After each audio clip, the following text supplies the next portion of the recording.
Today, from M&T Bank Stadium in Baltimore, Maryland, it's Week 1 of the NFL on EA Sports.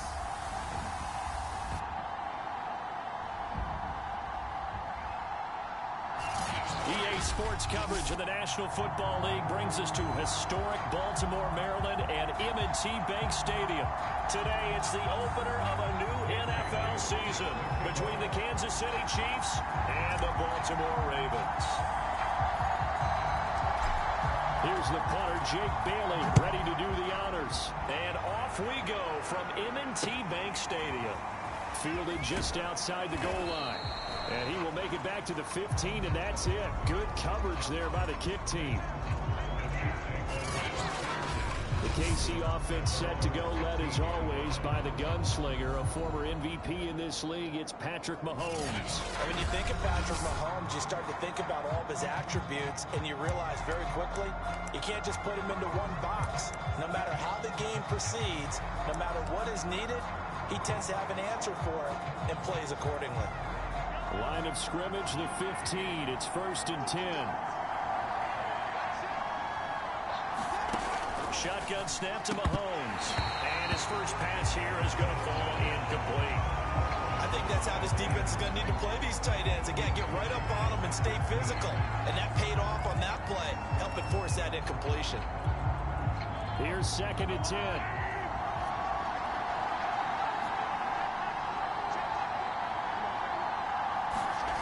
Now Mahomes. Into a sea of defenders and intercepted. Picked up by Jalen Johnson. And they'll have a short field to work with inside the 15 at the 13-yard line. Here comes the Ravens on offense, and the man in charge from Louisville, the former MVP, Lamar Jackson. Early part of his career, defenses really had to focus on his running ability, and they still do. But now, he's turned himself into a true dual-threat quarterback. When he plants his cleats in the ground and turns it loose, good things happen downfield. From the 13 now, they work on 1st and 10.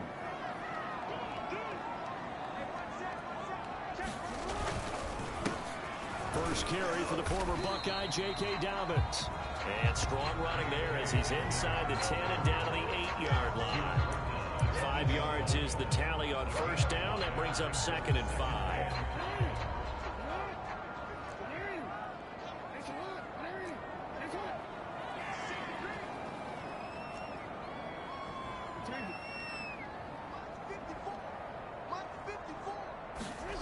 Throwing is Jackson. And this one incomplete. Too much contact to hold on to that one, and it's 3rd down. My first thought is surprise, because that's one of the better tight ends around, and I've seen him pull in balls like this before. But how about a little credit to the defense forcing that incompletion? And he is into the end zone for a Baltimore touchdown. J.K. Dobbins, an 8-yard touchdown run. And the Ravens are on the board here first in the season opener. People always talk about one of his biggest strengths running the football, vision, and he found the spot there, went into the end zone. You're exactly right about that. It wasn't just the vision, right? Once he saw the gap, decisiveness, made up his mind, and about the power to finish the play. Not only did he get good blocking, he created his own space as well. Tucker with the extra point, and that makes the score 7-0.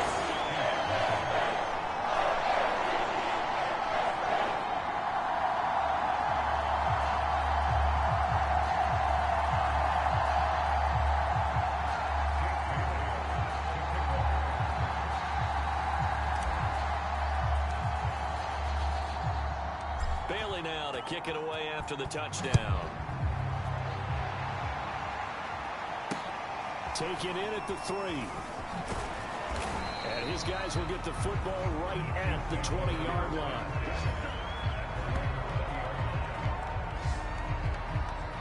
Patrick Mahomes on his way out for their next drive. And he'll look to rebound from the early interception that led to 6 points the other way. And when he threw the interception and he had to come to the sideline, I guarantee his first thought wasn't about the interception itself, but what could result. And I know he was thinking to himself, come on, defense, bail me out. Well, they weren't able to in this situation. Now he's got to go out and atone for it himself, but he can't force things. Trying to shake off the interception from the last drive. He'll look to throw. They'll roll him out right. And he's going to get 7 out of this before being taken down at the 27. Now, that was not a bad scramble there on first down. He didn't force it, nor did he throw it away. He was able to take off, and now he made it a very manageable 2nd and short. From the 27, Mahomes. And this will be incomplete. As tight ends go, he might not provide the super flashy plays very often, but he's pretty reliable. Usually an excellent target, and normally catches what's thrown to him, but he didn't on that play. So the incomplete pass on the last play, and that leads us to a 3rd and 3. And he's going to get to the 31, enough for the first down. On 3rd down, that's a good job of situational football and understanding where the first down marker was and getting there. Line of scrimmage, the 31 now on 1st and 10.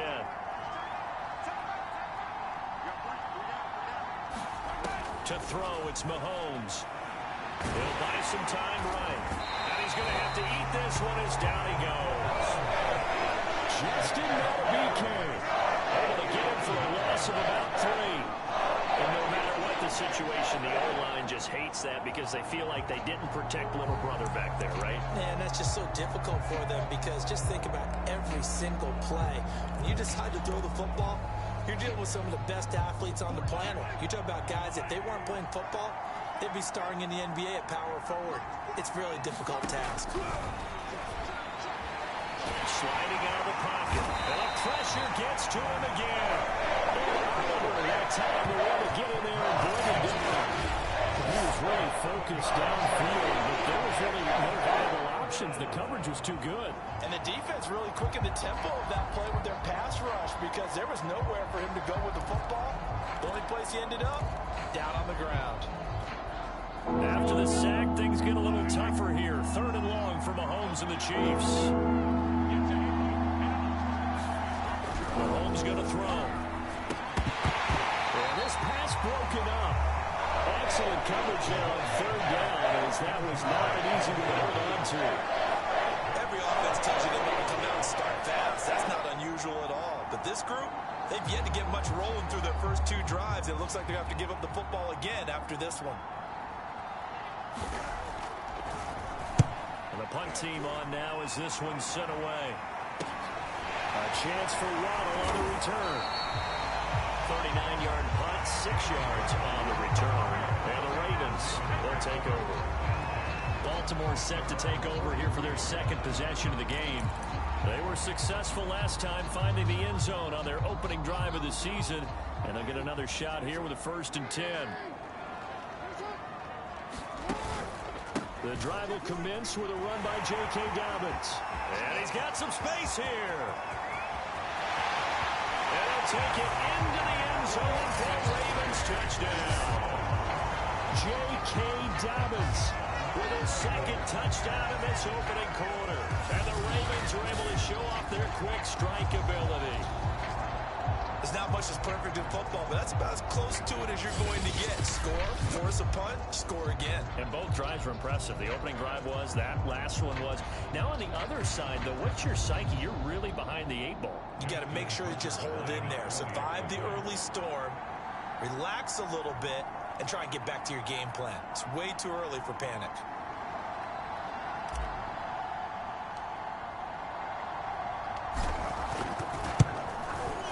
Tucker able to connect on the extra point. And it's now 14-0. I'm not sure if they drew that play up to score. They scored indeed. One play on the ground and into the end zone for 6.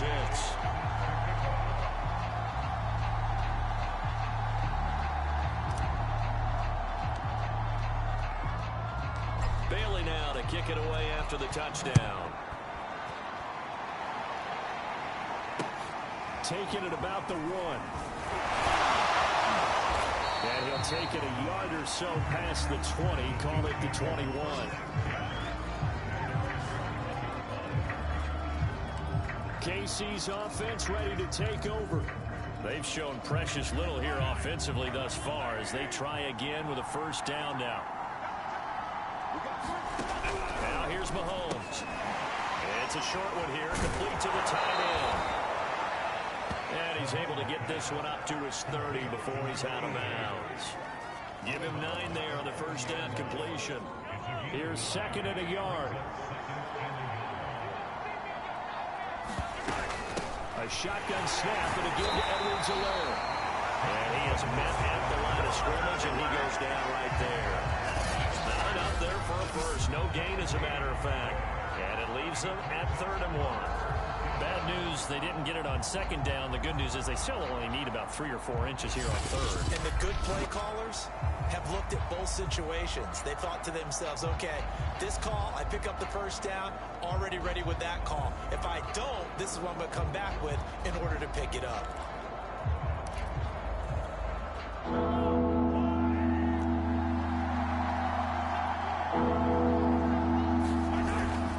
Edwards-Helaire, they'll try to run for it. On Edwards-Helaire, I don't think he got there.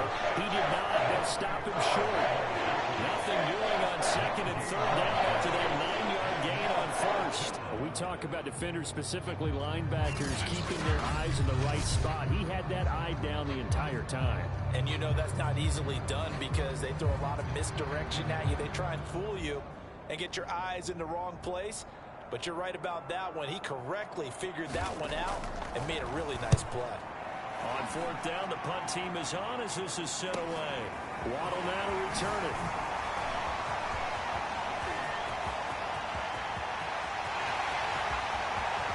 And all the way in for a Ravens touchdown. It's a punt return score of 70 yards. And the Ravens are looking good here in the season opener as they're able to extend their lead. When you got a guy that fast back there to receive punts, that's a nightmare for the guy game planning, the special teams coach. It's also a nightmare for the punter. Sometimes they get so nervous that they miss hit the ball and kick it right to him. Tucker now to add the point after.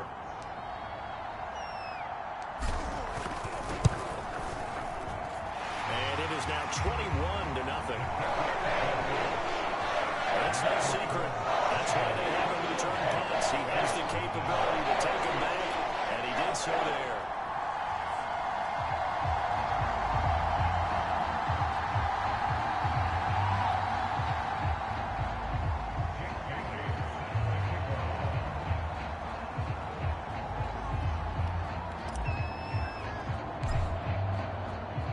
So how about this for a start? 21-0 here in the first as they kick this one away. This fielded right at the goal line. And good coverage there on special teams as they'll get him down shy of the 20.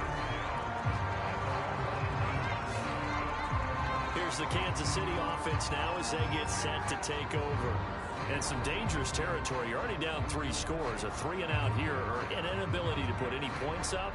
This one might be over by half. Yeah, and what you also have to guard against is calling every play for a big shot downfield. You know, thinking you're going to get all these points back on one drive. You're not. And last time I looked, it's still the first half.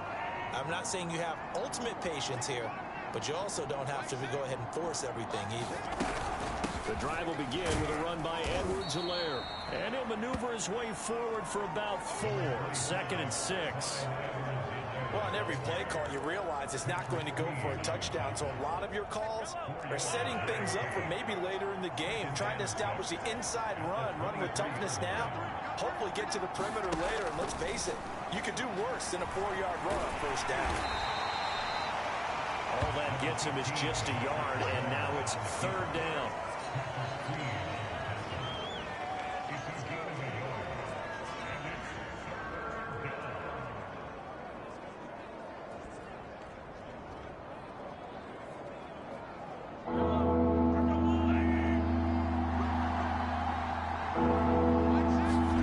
Mahomes now to throw. And he'll be hit as He releases it, and it'll fall incomplete. Here's the Chiefs punter now, as he's on here to punt it away. And he's getting a workout here in this first quarter as he gets it away.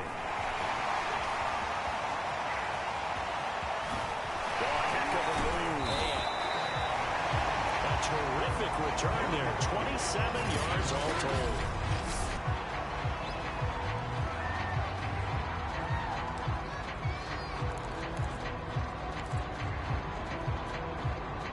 Line of scrimmage, the 37 on 1st and 10.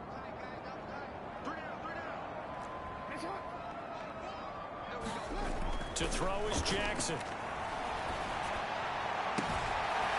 It's going to be caught by Pitts.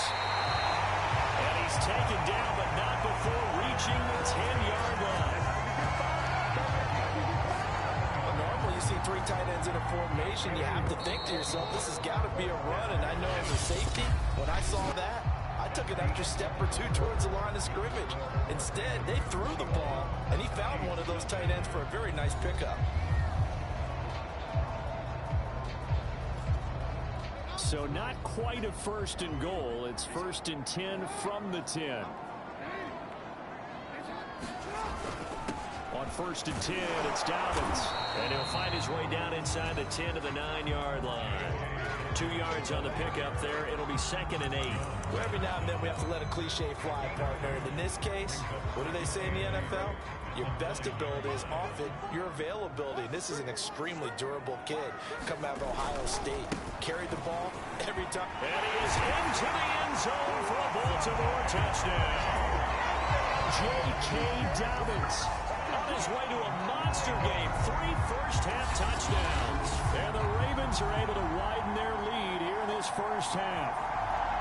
So what a first half that he has had running the football. That now 3 touchdown runs. And I would anticipate that when they get down in the red zone, he's going to get more chances as this game goes on. And I think that the guys blocking for him are going to ask for him to get more chances. They like the rhythm they've developed. Tucker with the extra point. That makes the score 28-0.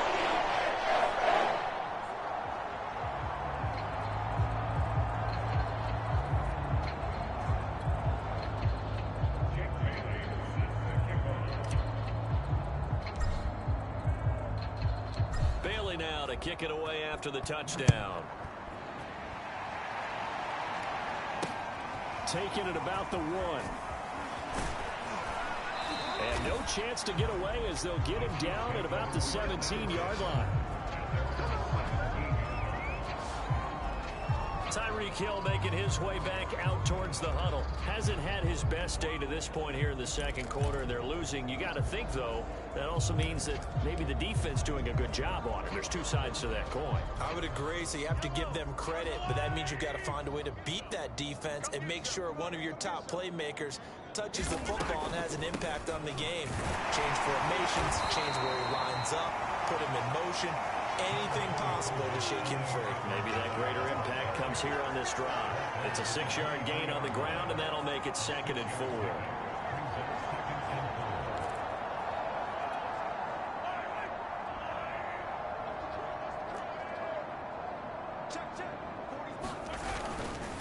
Here's Edwards-Helaire.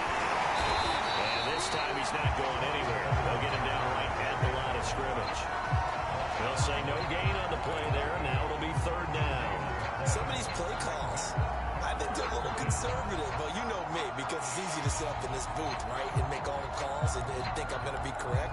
But I would like to see them open things up, because otherwise this defense is just going to gang up on the run and shut them down. Here's Mahomes to throw. Escape. Mahomes hit. He lost the football. And the Ravens have got it. Defense, they were swarming that time and ultimately got to him before he could get rid of the football and knocked it free. And don't you feel just a little bit of sympathy for him back there, though? So much going on, so much swirling around. He's trying to find someone downfield. He's trying to move around to find an open target. Sometimes you forget the number one thing, take care of the football.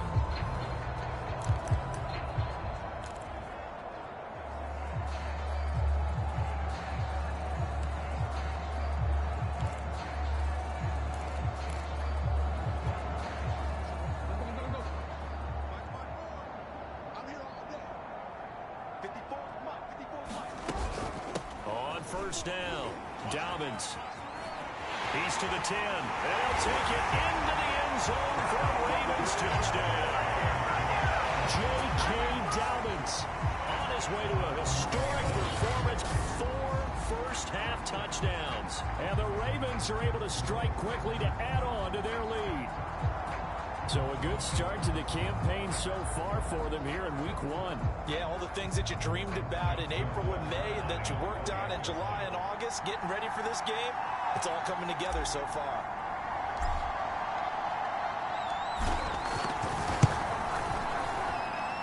Tucker able to connect on the extra point. And a round is on here in this first half.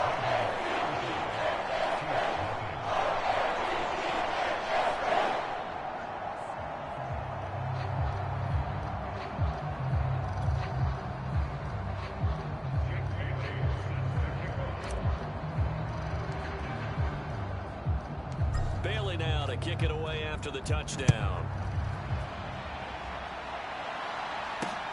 Fielded just outside the goal line.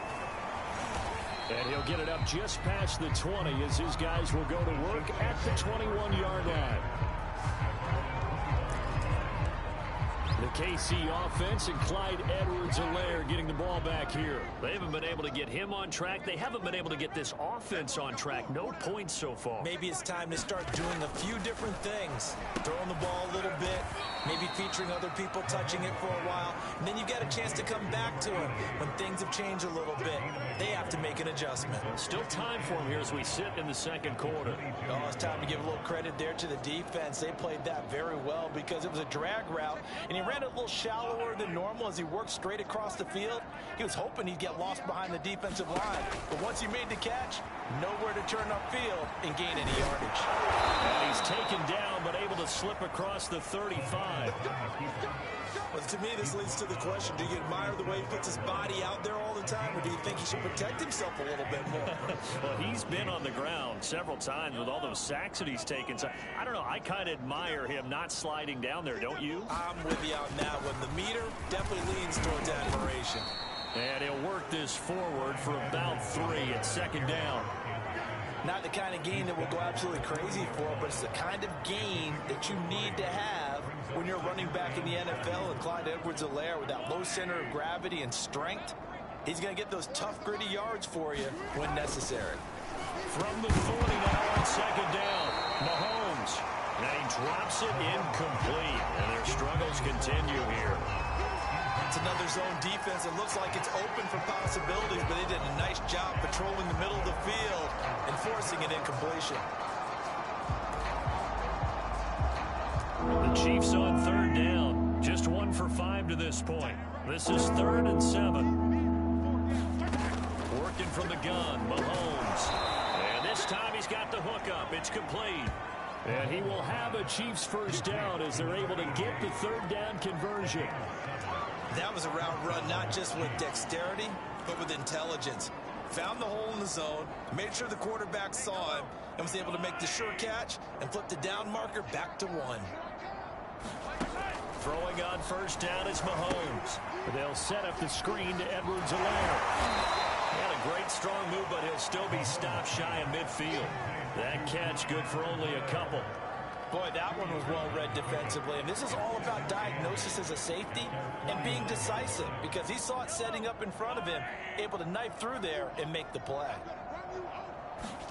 To throw again on second down, Mahomes rolling to his Mahomes hit. He lost the football, and it's picked up by the Ravens. The 20. Woo! And this is going to be brought back for a Baltimore touchdown.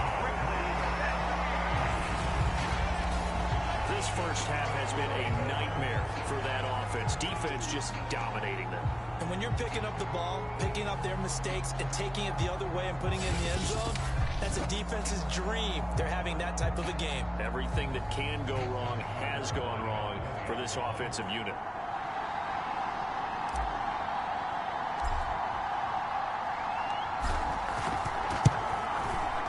Tucker with the extra point.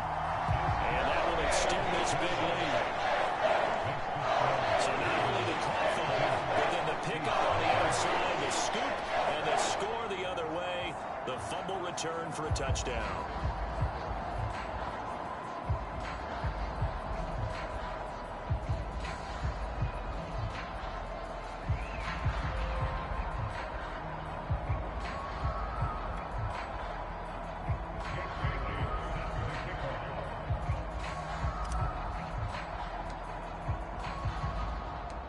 And you can bet they're preaching two hands on the ball here as the kick's away following that fumble return.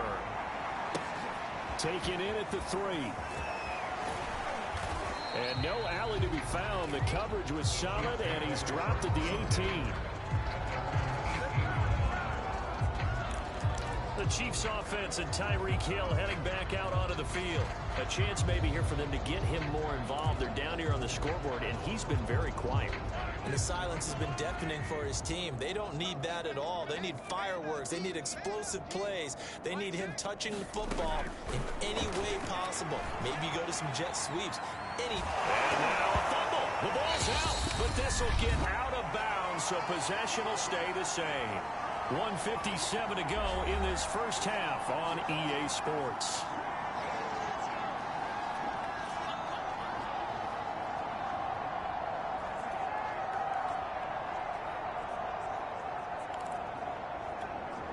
We remind you that coming up in 2 minutes, we'll again head down to visit with Jonathan Coachman in Orlando, back for another year. He'll have scores from around the NFL here on this opening weekend. That'll leave them with a 3rd and 2 coming up. They got 8 yards there. Now they got to get to the line quickly. And now another turnover as this one's intercepted. Picked up by Patrick Queen. And he will bring this back. It's a pick 6 and a Raven touchdown. So this defense doubling its pleasure there. Remember, they had the fumble return for a score earlier in the game, and now this time an interception return for another score. Now Tucker to add the PAT.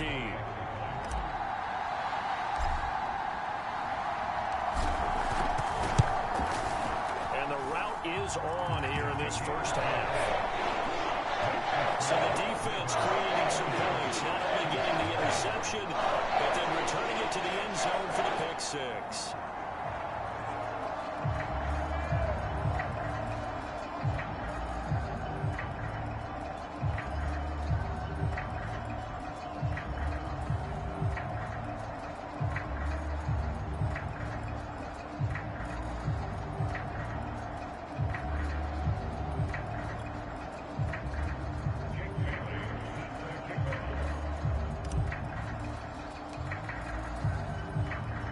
So they throw the pick 6. They'll get another shot at it now as this one's in the air.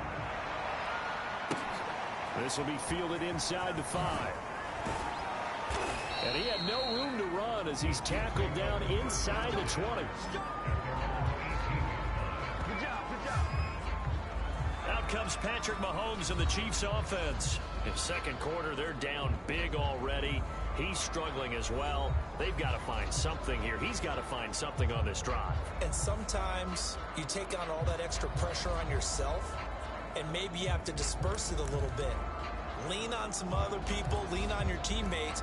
Find someone who can take the pressure off and get the ball in their hands for a while. Or this, if he doesn't, this is getting out of hand, or it could get worse. Now Mahomes to try again after the pick 6. This one complete to Mecole Hardman. And he'll get this up to the 30-yard line. And quickly they get to the line. Mahomes now on first down. And for the 3rd time here this half, it's intercepted. Greedy Williams picks it off. And he will bring this back. It's a pick 6 and a Raven touchdown. That pick 6 extending this lead even further. Boy, it's been a while since I've seen a team struggle this badly in the first half. I think all they want to do is get to the locker room, try and regroup, and come out to start the 3rd quarter. But if things don't improve fast then, I think the backups get a lot of play in the second half. Tucker now for the extra point.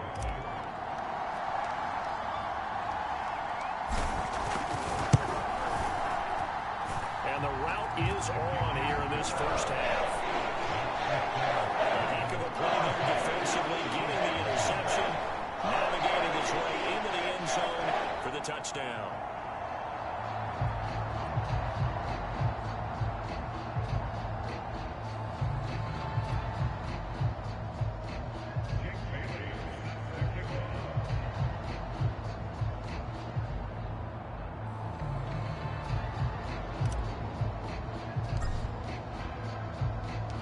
So they'll get another shot on offense following that pick six. And now the kick is away.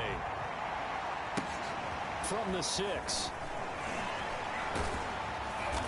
And he'll get it up across the 20 to the 21-yard line.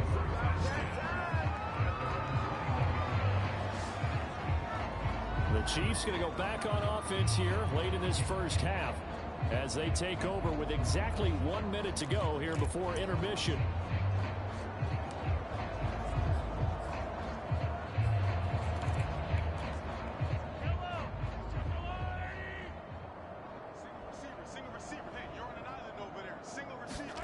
After the pick six, they go right back to the air. And he's taken down. Back in his own 7. The Chiefs will use the first of their timeouts as the clock will stop with 55 seconds to go until halftime.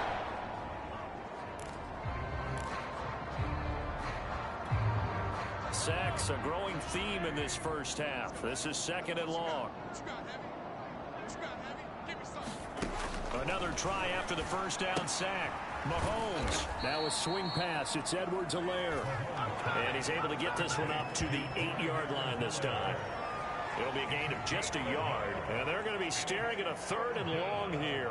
I know it was a gain, but you have to sense probably a little bit of disappointment there because when it's out there in open space, I think they expect to get more out of a play, don't you? Especially when you're getting it to your guy out of the backfield. You're expecting him to be able to create something, be a little more shifty. Yeah, no doubt about it. Good open field tackling. Held it to an okay gain.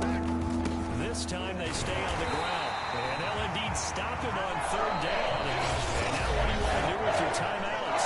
And they're going to take a timeout defensively. So with 4th down coming up, they go ahead and burn it and say we'll see what happens. Here's the Chiefs punter now. As the drive goes backwards, so he's on to punt it away.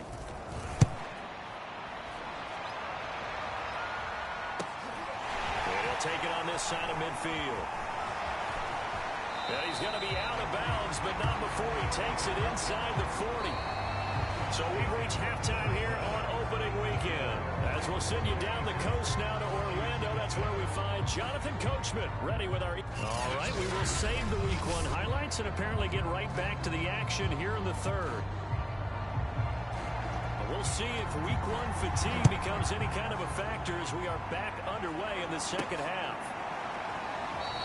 Waddle is going to elect to not bring this out, and instead his guys will begin at the 25-yard line. The Raven offense set to start this 3rd quarter. And it's hard to imagine that the first half could have gone any better for them. So what's the approach here in the 2nd half? Just continue to play smart football because they got the other team down and they feel good about the position they're in. The obvious thing people would say is just keep attacking, but I think you also have to be smart about it. Avoid turnovers. That's about the only thing that can derail you at this point. Attack, but make sure you take care of the ball. 2nd half starts with a run by Dobbins. 112 yards rushing for him now here in Week 1. A very solid start to this new campaign.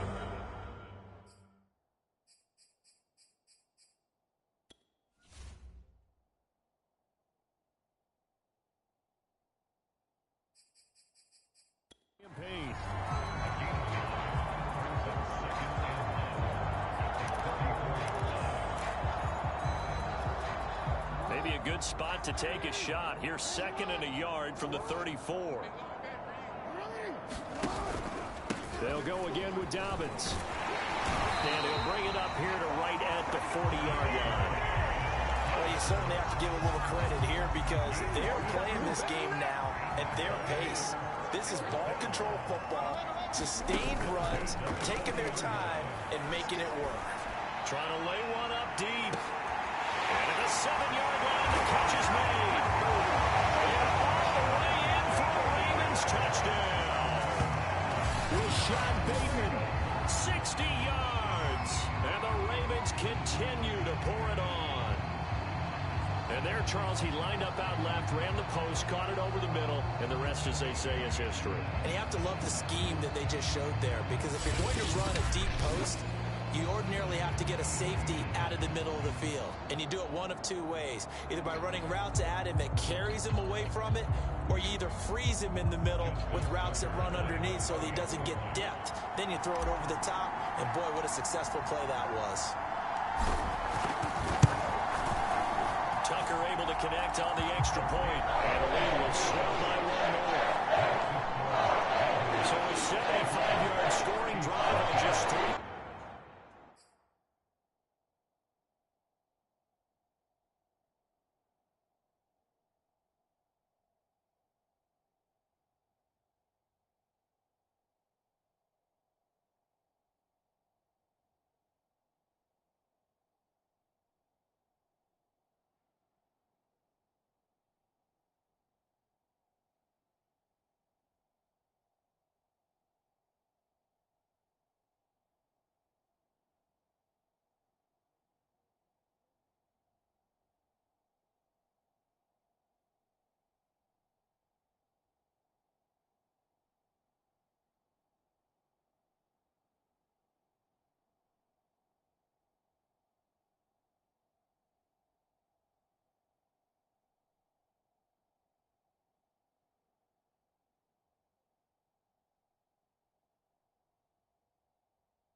And it's capped off by the Baltimore score.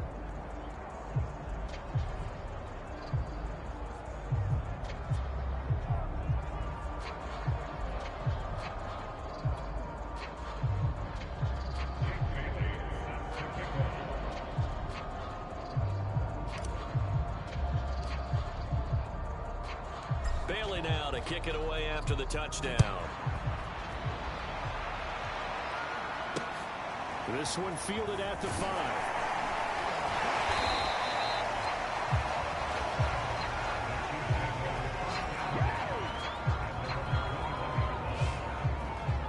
So here's the Chiefs offense ready for their first reps in half number 2. These guys had to punt their last possession, and that's become too familiar of a refrain. Too many of these drives just wound up going nowhere. But you know how in baseball, when the pitcher gets a base hit and he's on base, they bring his jacket out to him to keep him warm?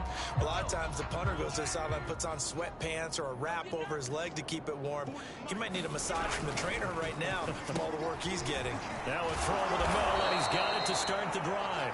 And he's got it past the 30 before he's hit and dropped. There's a nice pickup right there, and after watching that play, I'm thinking about all the lost opportunities that they've had so far in this game. But right now, just focus on continuing to move the ball the way they did on the last play. On 1st and 10, here's Mahomes. And he can't find a receiver, and he's brought down. They'll wind up losing 3 there on the sack. Good pressure, and it's 2nd down. I don't know what else can be said about this pass rush. They have been sensational. CD, that is now 6 sacks for them. And how many times do we talk to offensive coordinators and they say a sack is a result of everyone on offense not doing their job? But let's be honest about this one. This is the offensive line unable to counter the pass rush. They've been teeing off all game long.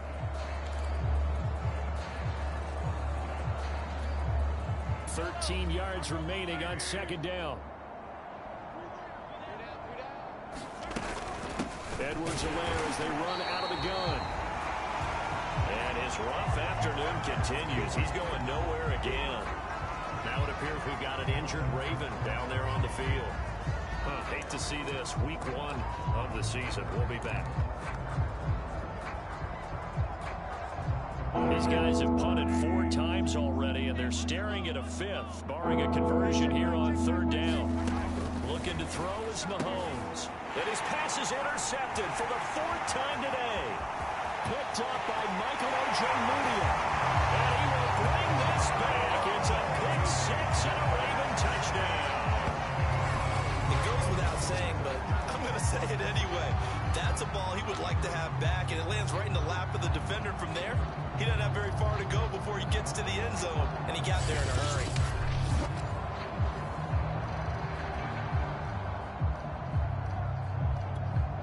Tucker now to add the point after.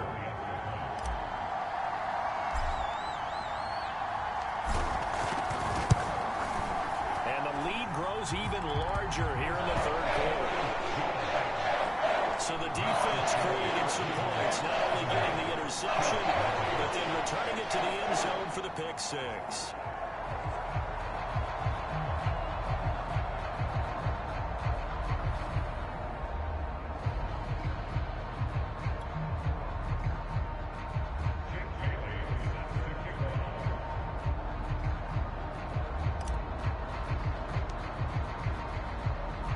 So they throw the pick six. They'll get another shot at it now as this one's in the air. This will be fielded inside the 5. And some good special teams coverage as they bring him down just outside of the 15. And Kansas City's offense now set and ready to go. And fresh off the pick six, they've got to forget about that quickly. In this case now, the guy throwing the ball, he's got to be like what we talk about with defensive backs who get beat for a long touchdown. Short-term memory, right back out there doing the things that he does best, and knowing that taking care of the ball is paramount. Here's his opportunity. Comes back to those defensive backs for the formal defense. Now the pressure comes and he goes down. Just inside the 10, back at the 9. Gregory Rousseau in there with pressure yet again. That is the 7th time that they have dropped him here this afternoon. This offensive line flat out cannot handle this pass rush. We've seen it demonstrated time and time again to the tune of 7 sacks in this game thus far.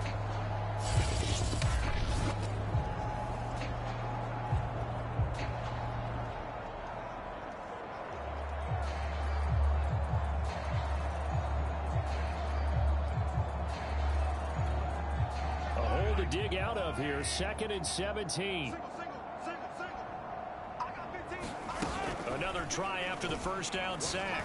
Mahomes. And he's going to go down again. Odafe Oweh in there to drop him and sacks on 1st and 2nd downs. Now leads to a 3rd and 1. So, Brandon, we said it with a lot of coaches, and when they talk about things they want to accomplish offensively, I'm not sure that sack and sack are on their play sheet. After the sack, they'll come up now 3rd and long. Yeah, I wouldn't be surprised to see them run the ball here just to try and get some space. This pass going to be caught by Hardman. The completion good for only 6, and that'll bring up 4th. I think that call was made not so much to try and get the first down, although they would have taken it if they could have gotten it, but to give their punter a little bit of space and try and help out their defense. Yeah, they got the safe completion on 3rd.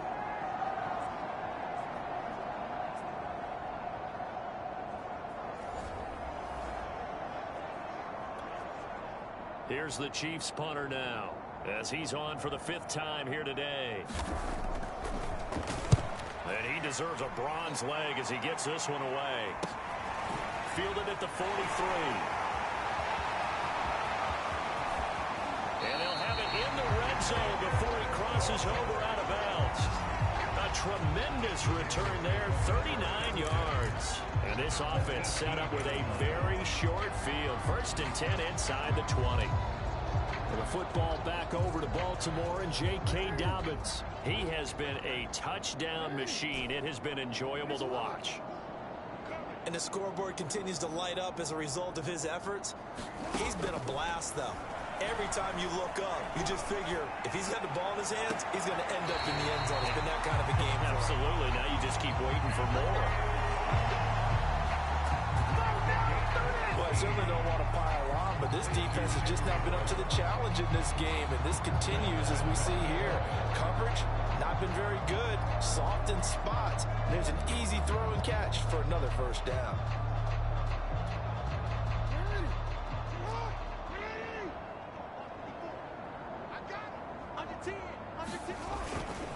Dobbins, touchdown, Baltimore.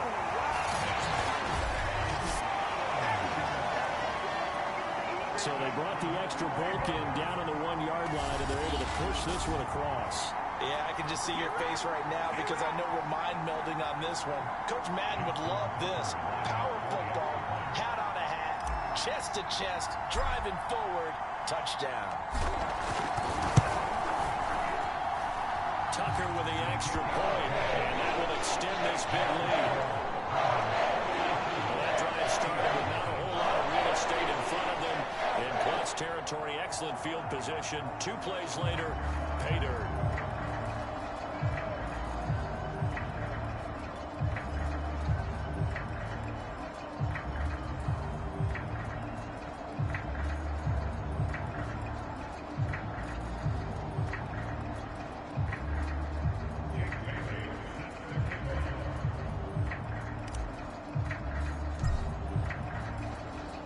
Bailey now to kick it away after the touchdown. This will be fielded inside the 5. And not a very good return at all, as he won't even get this back to the 15. In this position, trying to get back into the game, teams are looking for a spark from their special teams. That's not what they got, though. They got a setback, and they have a long field to cover if they want to try and put points on the board.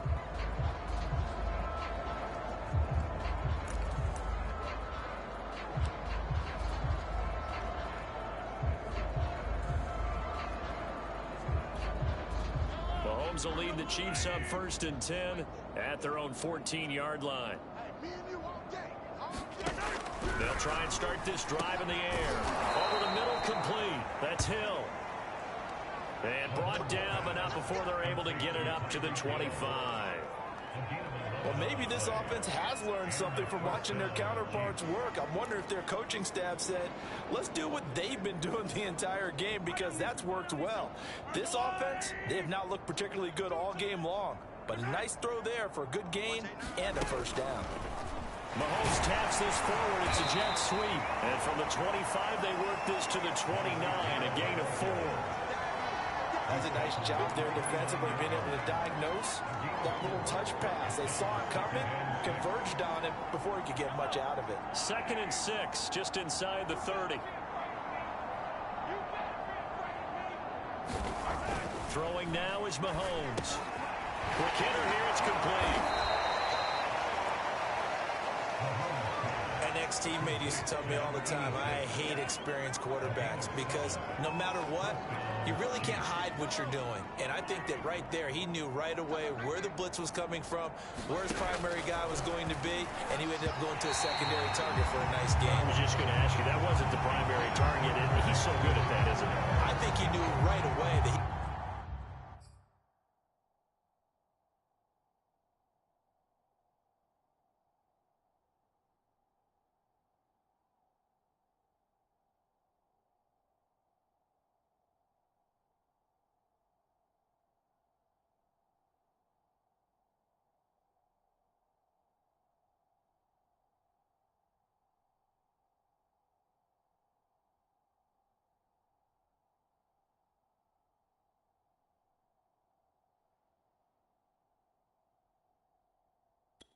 get to his primary guy. I think he read that as soon as he got to the line of scrimmage, knew where the pressure was going to come from, and said, I know how to beat that, and that's what he did.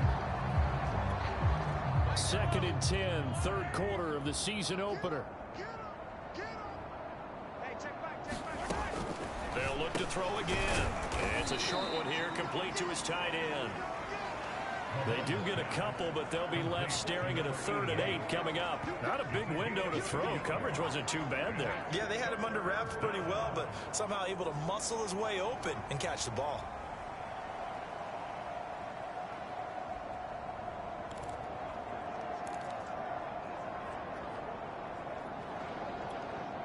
These guys have punted 4 times already, and they're staring at a 5th, barring a conversion here on 3rd down. They'll stick with the passing game as he looks to throw. It's Hill, complete. And a nice job there defensively. They're getting to the ground short of the 1st, right around the 42. They get only 4 that time as that leads us to a 4th down. One hallmark of good defenses is understanding the game, understanding positioning, and tackling immediately in the secondary after catches. I think we just saw that on display right there. Got to him before he ever had a chance to think about turning it upfield. Meanwhile, over in Cincinnati, you saw the score at the bottom of your screen a moment ago. We got a good one going on there. Joe Mixon, a touchdown on the ground in that one. Taking it about the 16.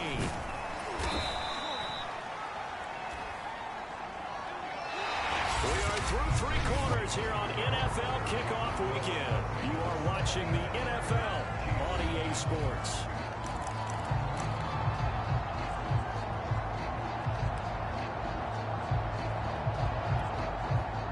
The Raven offense set at the line for this next drive.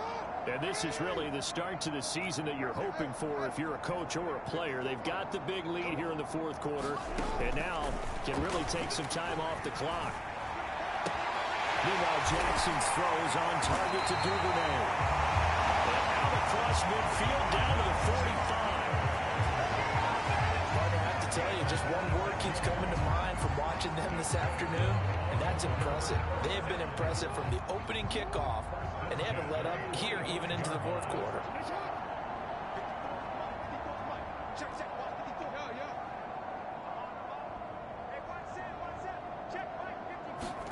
Jackson on first down. He's got a man complete. And all the way in for a Ravens touchdown. Kyle Pitts, 45 yards. And the Ravens are closing in on a winning start to the year as they extend their fourth quarter lead. So this looking more and more like it is going to be a successful kickoff to their campaign as they add on here. And partner, you know NFL coaches, they're on the sideline thinking about all the little things that need correcting. But for the most part, they've got to be ecstatic with the way the season has started.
Now Tucker to add the PAT.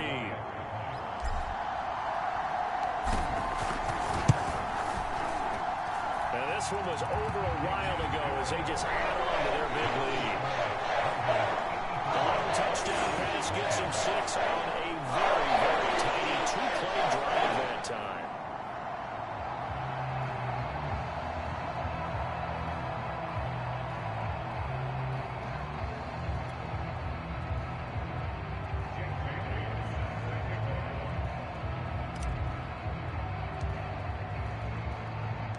Bailey now to kick it away after the touchdown.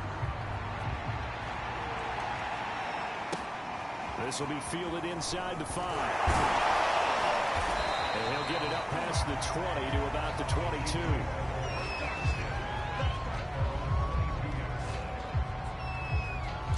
And now here comes Kansas City.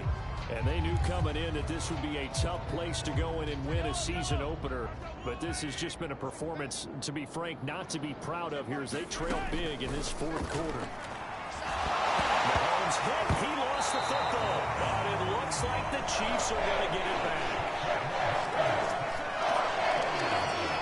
Dangerous spot for them to cough it up. Lucky to have recovered because had the defense gotten it, they were already within a shadow of the goalpost. And you're yelling at your own defense. Sudden change, sudden change. That's not what you want to hear on your sideline. That means you got to run out there and try and stop an offense who has the ball in a very advantageous position.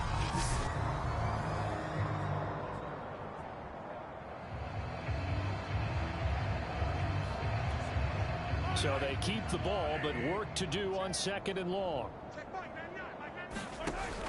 Looking to throw. And pressure coming, and they got him once again. Justin Madubuike. Who else? He's in there for his 4th sack of the afternoon. We've been around this league for a while, and many coaches never pull their starting quarterback, almost no matter the situation. In this case, though, I think he's got to make a decision. He's taking a pretty good beating out there. Yeah, with the deficit, maybe not wanting to risk an injury. And my goodness, another interception. Picked off near the 29. And he'll return it to the 24-yard line. Well, partner, I got to tell you, I'm trying to think of something positive to say for this offense, but I'd have to be a spin doctor for that one. This has been a tough performance to watch. And I think it's hard at this point to actually identify what's really gone wrong. I guess the catch-all is everything. Doesn't sound like real sharp analysis, but I don't have much else for you. And the scoreboard just lopsided, and it's been ugly from the get-go.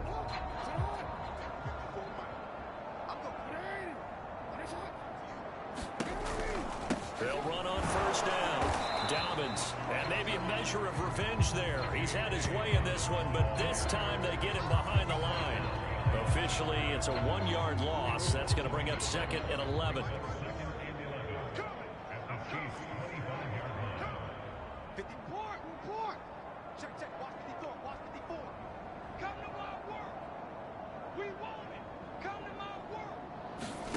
Here's Jackson to throw. Eluding the pressure right. And he will slide to a stop. He does have the 1st down. And Brandon, this is the time of the game when Jackson could really take over. He's got the defense's legs a little bit tired. He's got them on the run. Yeah, this defense looks gassed, and you're exactly right. 2nd half with the lead. This is when Lamar Jackson seems to thrive. And this is caught. Touchdown, Baltimore. Devin Duvernay there to make the grab. And the Ravens have used the short field to their advantage as they cash in for 6.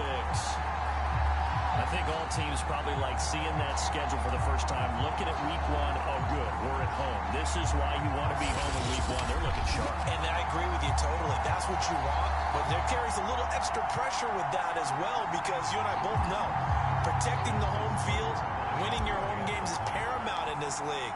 So you go into it, yeah, we want it, but now you actually have to go out and prove it. Yeah, 2 sides to that coin, and looking like they're going to protect it here in this one. Tucker able to connect on the extra point. And the lead will swing on one more.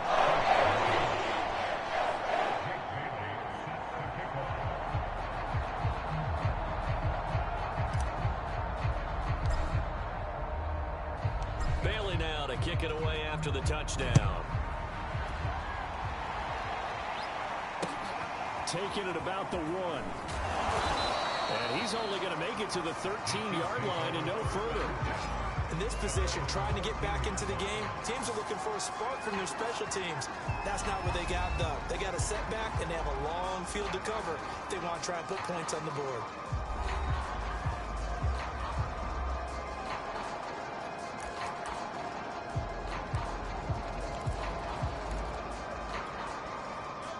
Bengals will lead the Chiefs up 1st and 10 at their own 13. Trying to shake off the interception. He'll look to throw. Throwing the out route and complete. That's Hill. And the result here, a pickup of 8. Leaves him with 2 to go on 2nd down. Well, that's what you're looking for when you want to throw the ball downfield. You want one of those guys who can play out on the perimeter, can play out wide, who can not only get open, but when they're covered, can uncover themselves downfield and create catches. Now the pressure comes and he goes down. Just inside the 10, back at the 9. They can't get it right. He'll wind up losing a dozen yards, a 12-yard loss, and it brings up 3rd.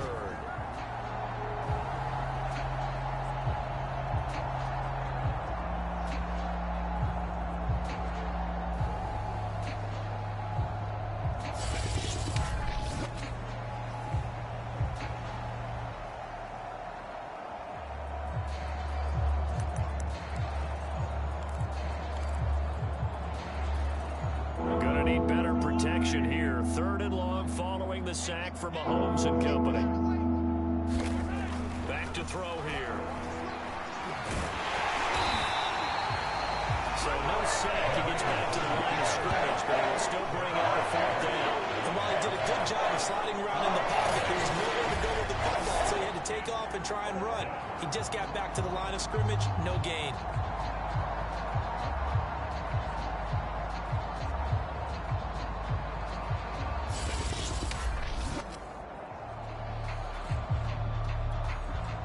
Here's the Chiefs punter now, as he'll come on to kick this one away.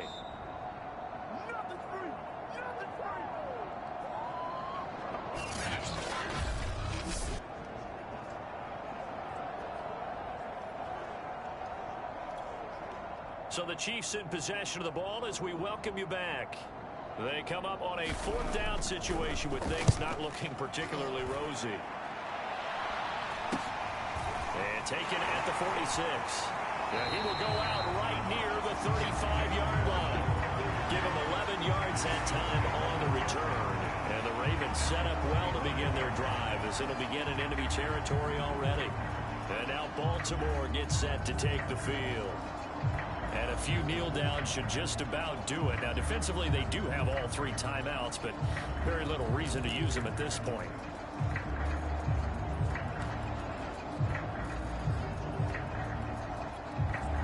Ball up to the 35 now as they come up on 1st and 10.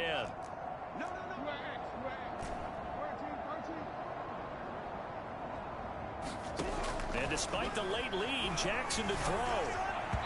Throwing middle, but it's incomplete.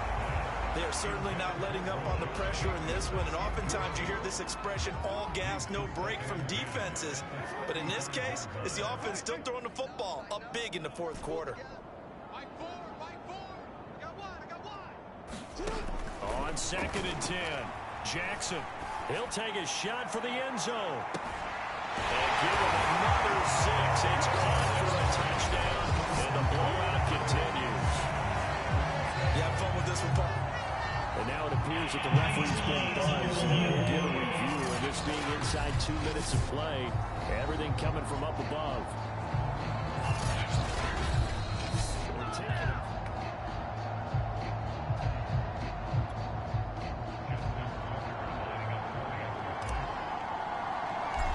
So they called it a touchdown originally, and this will stay a touchdown after the video review, so they had it right.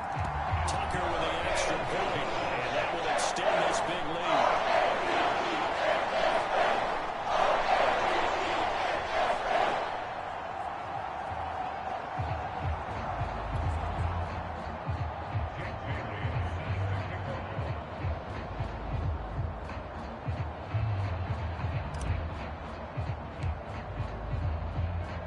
Bailey now to kick it away after the touchdown. Taking it about the 1. And some good special teams coverage as they bring him down just outside of the 15. And out come the Chiefs now.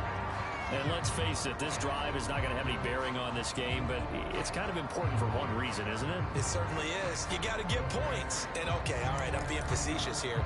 But you get points, you feel a little bit better about yourself as you move on to the next one.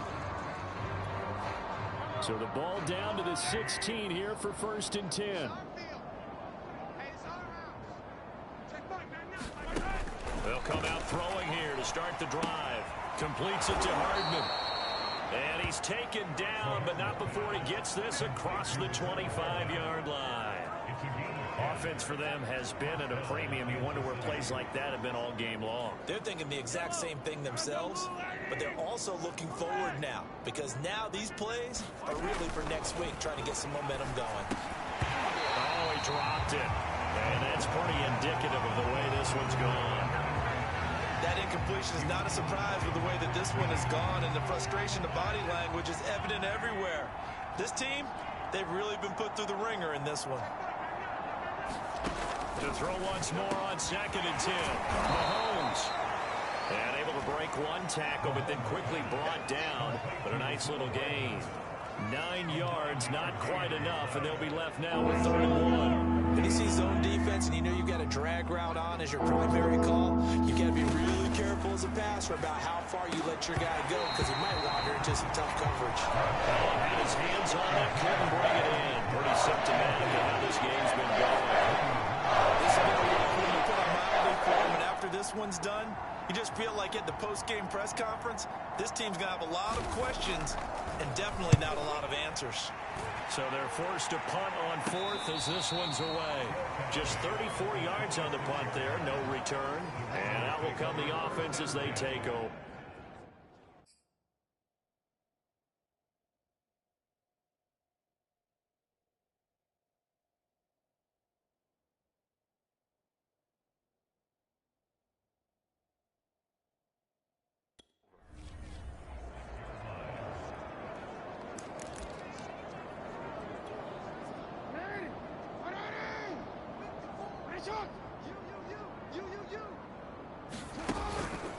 They'll start on the ground with Dobbins. Good footwork at the 30. Breaks the tackle, now Allen. And he'll be out of bounds, but able to get it up past the 45. 138 yards rushing for him now, as he has been tremendous all day long. No doubt those are the types of carries they're looking for here, Charles. The lead in the 4th quarter. This is when coaches that have a reliable running game, they breathe a little easier on the sideline. Yeah, they love the idea that they can take the air out of the football at this point of the game. That means they're really counting on that offensive line, counting on the runners, taking care of the football. Because you're going to tell your quarterback, hey, no time to be a hero. We're not going to throw it here. Just eat up that clock. And if you have the ball, they can't score. Now the Ravens going to use one of their timeouts. It's just their first. They've got 2 more to use here in the final stages.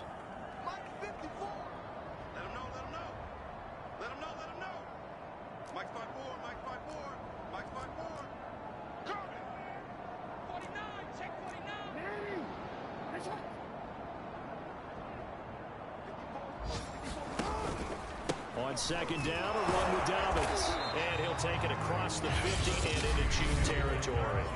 And one of the whistles for timeout. So they'll stop the clock.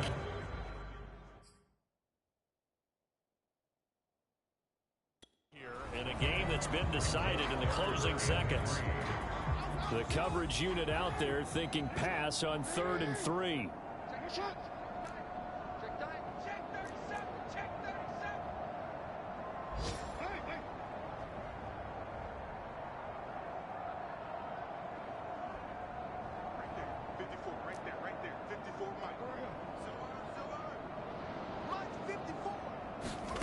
Jackson.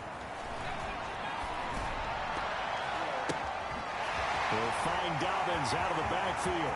They find some open field here. And he takes it in for the score on the game's final play, so it doesn't affect the outcome.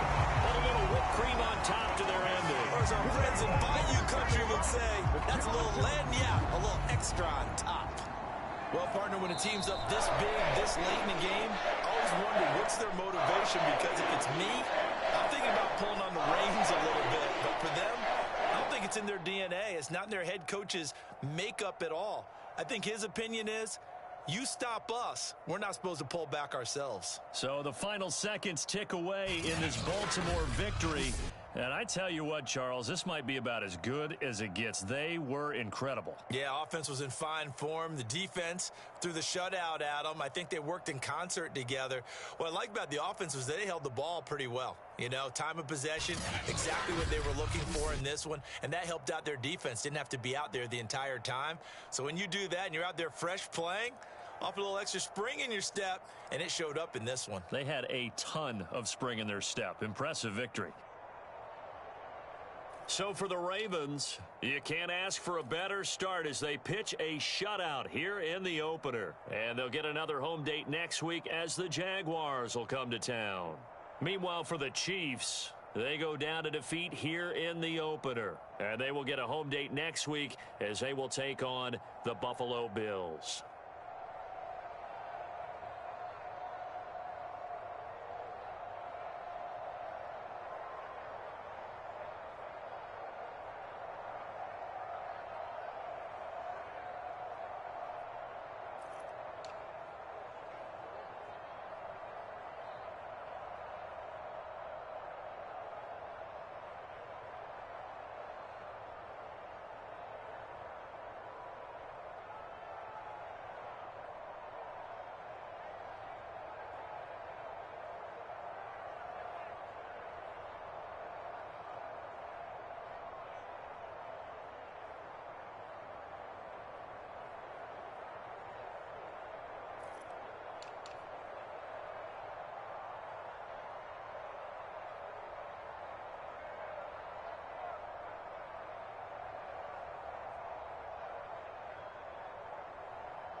That's why we in when the thing up.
today.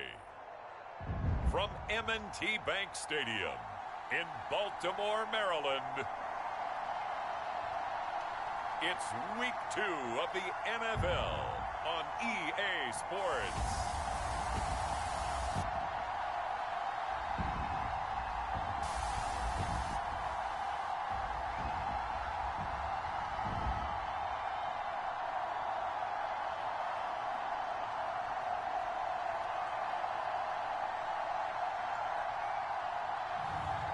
As we'll see Lamar Jackson and the Baltimore Ravens taking on Davis Mills and the Jacksonville Jaguars. They love their crab cakes and they love their football. That's what Maryland does. And we are at M&T Bank Stadium down near the Inner Harbor of Baltimore. Here's a scene a short time ago. The Ravens introduced to this sellout crowd, and through a sea of pyrotechnics, out they came from the tunnel. We're set to go as the Ravens get ready to match up with the Jacksonville Jaguars.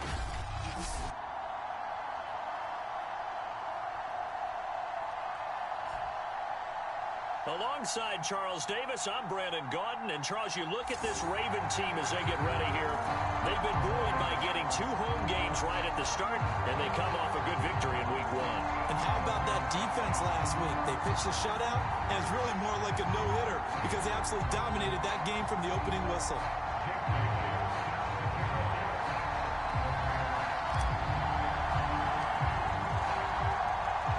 First game's out of the way. Time to buckle down for the long season ahead, and we're off in Week 2. This taken in at the goal line. And he won't get this to the 20-yard line as he's down at the 19. So here's the first drive now for the Jags. Leading him out, the former Stanford man. At quarterback, it's Davis Mills. And while he won't admit it because his team lost the game, he had some fun in the last one. He threw for over 400 yards. I mean, there's no getting around it. As a QB, yeah, okay. We lost the game, but boy, that felt good flinging it around. Now he's got to figure out how to do the exact same thing, yet turn it into a win. So here's a 1st and 10 now, down inside the 20.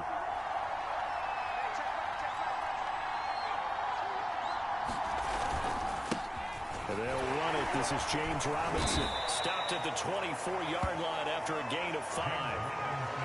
Well, this defense for the Ravens, terrific last week in the season-opening victory. And that's not the half of it. They forced 7 turnovers in that game, and I know we always talk about turnovers coming in bunches once you force the first one, but 7? And the Raven pressure too much. Down he goes. Down for the other way. Playing him with a sack, and it goes as a loss of 6. I spent a lot of extra time preparing for this game, watching this offensive line, because they gave up 5 sacks last week in their loss. They just gave up another one now. They don't seem to be working together as a cohesive unit. Right? 4 guys might have it right, but the 5th guy is giving something wrong. They've got to find a way to get on the same page.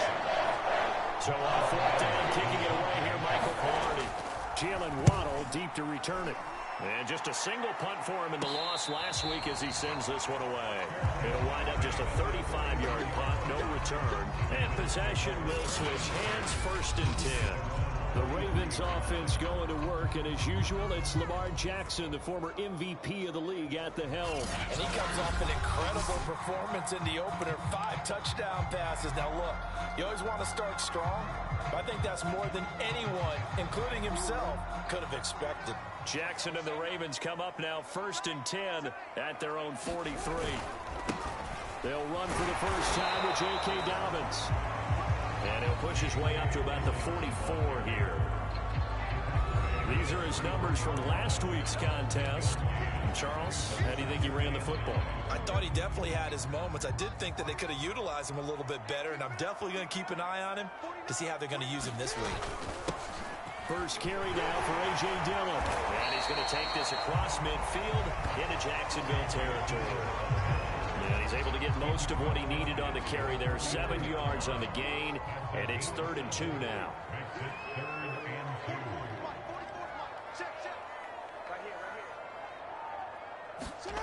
Play action. It's Jackson.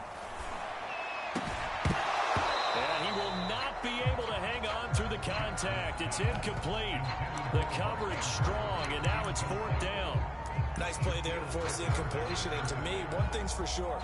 When you're the underdogs and you're playing on the road, you absolutely have to get takeaways. You've got to get the ball from them. Yeah, win that turnover battle, going to be key. They didn't get one there, but you get the feeling they keep making plays like that, they might just get a few. Yeah, once you get one, defensive teams think they come in bunches.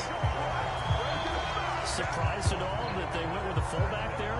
Not at all, because it harkened back to the days where we watched these games almost in black and white, right? The stocky guy, the strong guy, the powerful guy with leg drive. Give him the football, and even if the blocking isn't perfect, he has the ability to scatter bodies and move people enough to pick up first downs. That's what we just saw right there. 42 yards rushing for him on his first 2 carries in the ballgame. He covered a lot of ground, great blocking, and now they can sniff that end zone. They certainly can, and because of that run, maybe you come back and fake it to him on this play and throw a little play action. Someone should break wide open. Now they've got 3 tight ends here on 1st and goal to add some extra mass.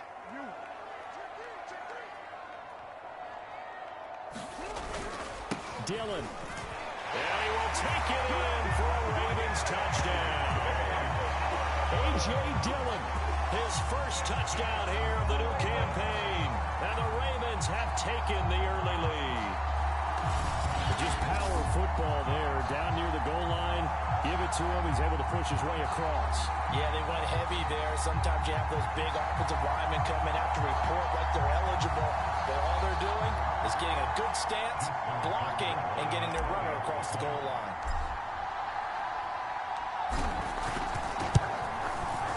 Tucker able to connect on the extra point. And it's now a 7-0 game. So the drive there took 6 plays. And it was A.J. Dillon who capped it off with a touchdown run.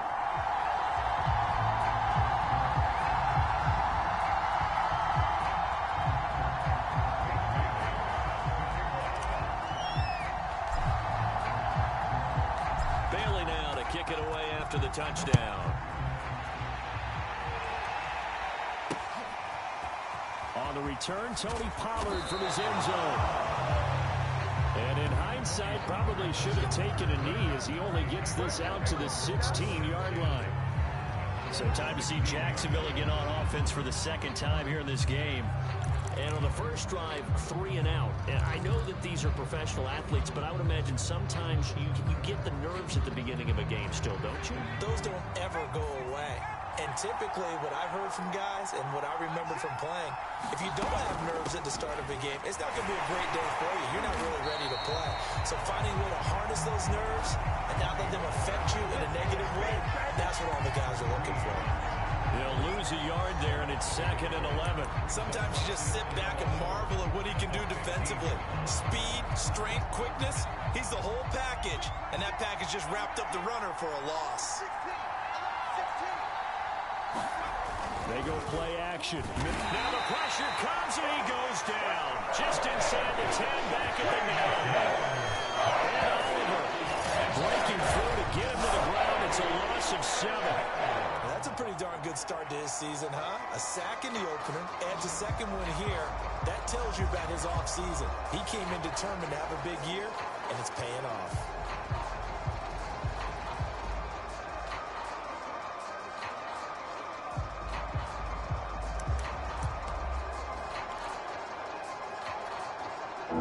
So it's 3rd and long, and defensively not a real surprise there in the dive. From the gun, here's Mills. It'll be a loss of 8 on the sack, and it's going to lead him to 4th down. And that is the 3rd sack this offensive line has allowed this first quarter. Yeah, that puts him on pace. Let me do the rudimentary math here. To be sacked 12 times in a game, I know he's not going to go for that. I wonder if it's going to reshape what they decide to do on offense in terms of play calling. Well, I can tell you what, when he popped up, shaking his head, frustrated right down behind center. And they have it in the red zone before he crosses over out of bounds. An excellent return that time, 26 yards. And this offense, they're going to have excellent field position. They take over with a 1st and 10 on the short side of the field. Baltimore set to take over here for their 2nd possession of the game. They'll be looking to duplicate the efforts of drive number 1 that resulted in 7 points in this 7-zip lead. Well, you know how much I enjoy horse racing, right? Looks like they caught a flyer out of the gate, as they would say when you're running the big-time races. It means they get out to a fast start. They're setting the pace, making the other team chase now. And this is incomplete. Oh, he had 6 points right in his hands, but could not hang on. So after the incompletion on first, now 2nd and 10. Jackson on the give to Dobbins. And stopped a few yards shy of the goal line at the 3. We should mention to go along with a great game he had last week, he was rightfully named AFC Offensive Player of the Week. And he shares that with his offensive line, the tight end, his fullback. He's looking for more and more of that in this game.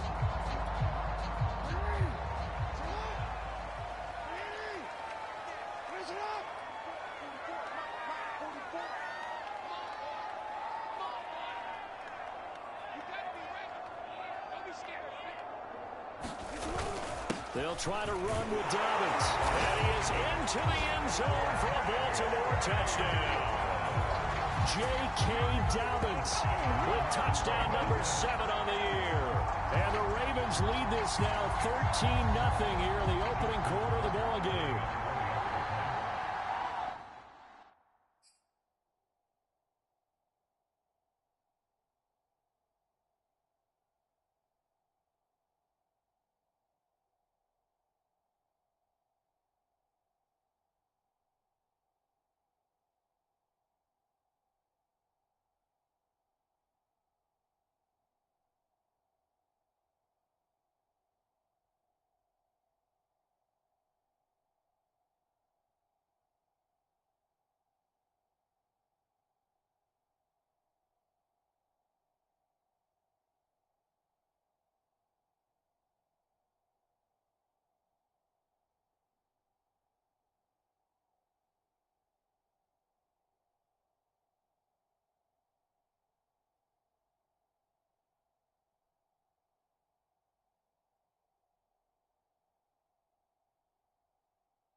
extra point, and that'll make the score 14-0. Scoring summary, 3-play drive, and it's finished off by a touchdown run from J.K. Dobbins.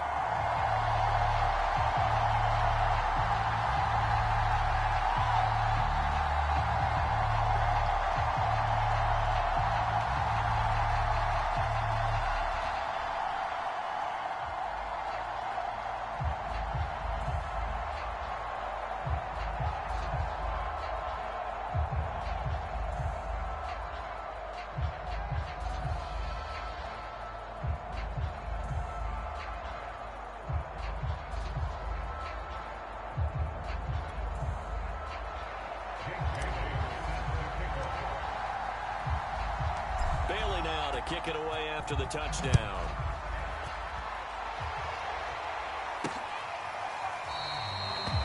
This one will come out to the 25 as Pollard is going to elect not to return it.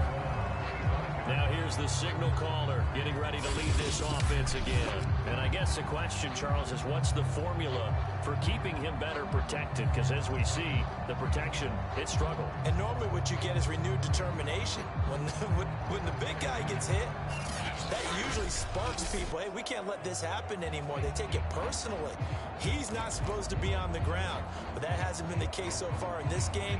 So maybe they've got to figure out how do they get rid of the ball faster to help out the offensive line so he doesn't get hit as much. And we'll see if they can keep him off the ground now going forward. Jaguars come to the line to start their next drive. Not only are they in search of their first score, they're in search of their first down in this ball game as they come up 1st and 10. Mills throw here taken in by Gesicki. And he's able to get this one up to his 30 before he's out of bounds. 5 yards on the catch there, brings up 2nd down.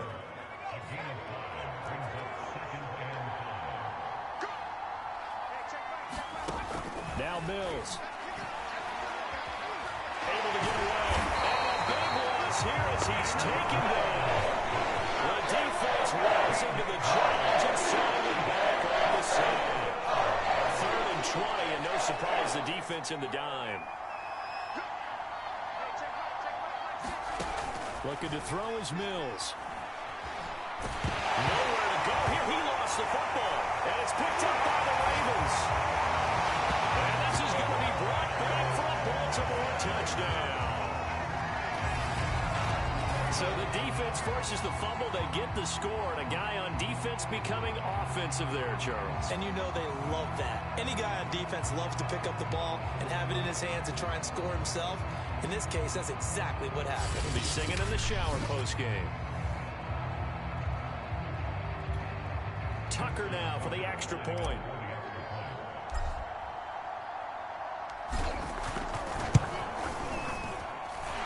Is now 21-0.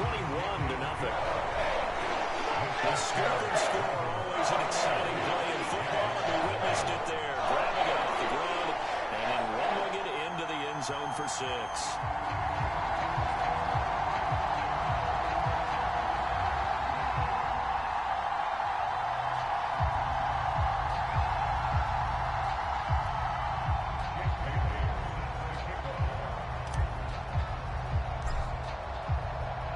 So how about this for a start? 21-0 here in the first as they kick this one away. Taken at the goal line.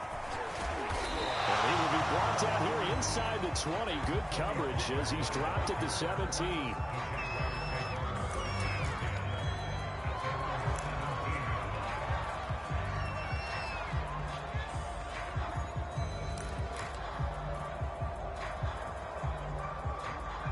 Jaguars come to the line to start their next drive.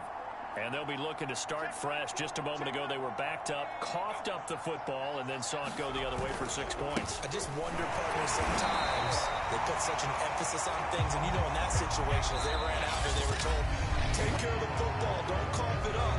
And sometimes that's the last thing you hear, and that's exactly what you do.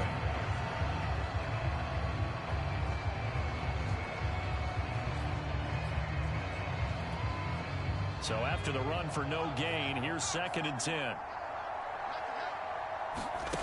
Mills. Looking middle, and it's incomplete. I tell you, Brandon, this defense is playing with some confidence. Haven't allowed a point yet. Flying to the football. I'm telling you, it's almost 11 to the ball on every snap. Another nice job there to force an incompletion. The Jaguars on third down. 0 for 3 to this point. They could use a conversion. This is 3rd and 10. On third down, here's Mills. And that is incomplete. But the pressure there on third down, forcing the errant pass. 4th down coming up. They went with the dive book that time on defense. Just flooded the field with defensive backs. Blanketed everyone. Took away all the passing angles. Thus, the incompletion.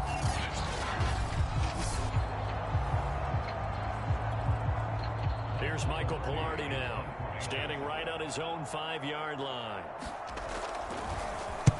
He's been a busy man here in this first half as he gets it away. And now a fair catch called for. And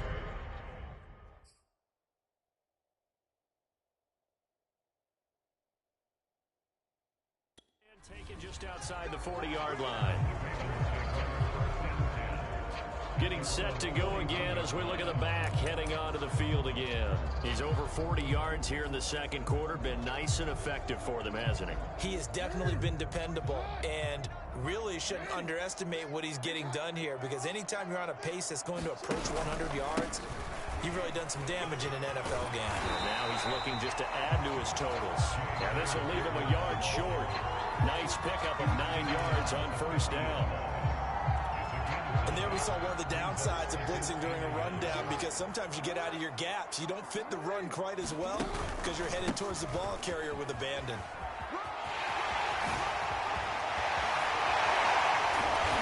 Crossover out of bounds right at the 25. 52 yards rushing for him now, and he's carried the ball just 5 times. They had a chance to limit his yardage, but he was able to fight off that tackle. So it's not just a responsibility of the guys who missed the tackles along the way. It's all 11 on defense, able to stop this guy, unable to do it on that play. They've got to find a way. How about his ability to break through and gain that yardage? Back-to-back good plays have him on the move on first down. Here's the big man dealing with it. And he'll power ahead, but only for about 3 yards. Second down coming up.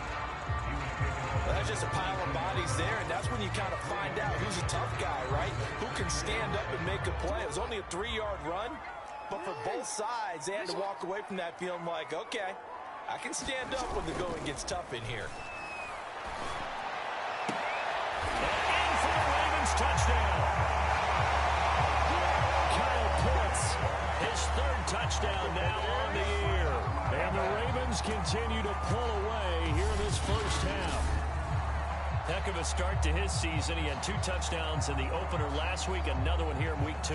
Well, I don't want to call him a touchdown machine this early, but sometimes you get locked in, and you feel good about things. You get into that zone, and those touchdowns come in bunches. He may be off to that kind of a start. It's like he was shot out of a cannon. I would imagine success this early, great momentum going forward for the rest of the year. He keeps this up, they'll soon be chanting MVP anytime he touches the ball.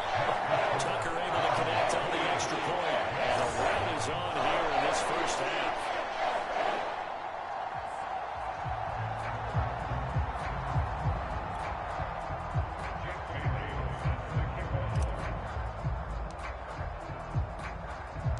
Bailey now to kick it away after the touchdown.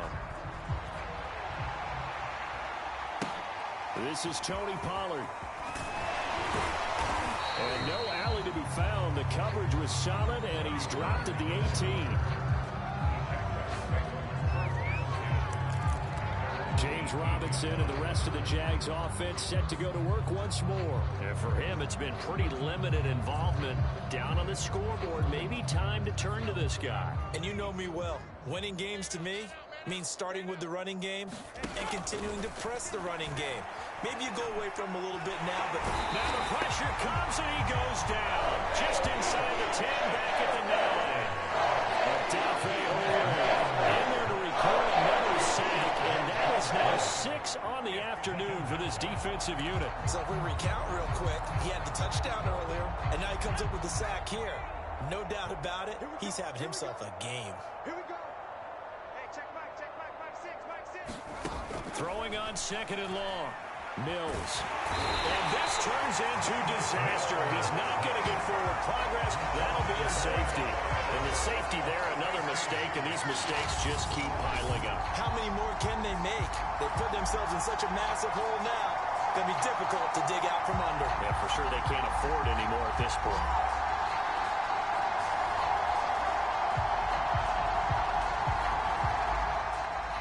After the safety, remember, they also need to give up the football, and here's the free kick. Fair catch called for and taken right near the 30-yard line.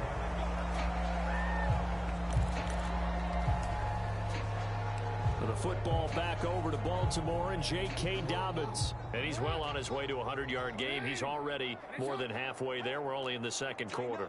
And what I've always loved about running backs is they'll tell you, I had no idea how many yards I had. Right. Those guys have an innate sense of where they are in a ball game and how many yards they've accumulated, because you know they're always working towards 100. He's been working well towards 100 here.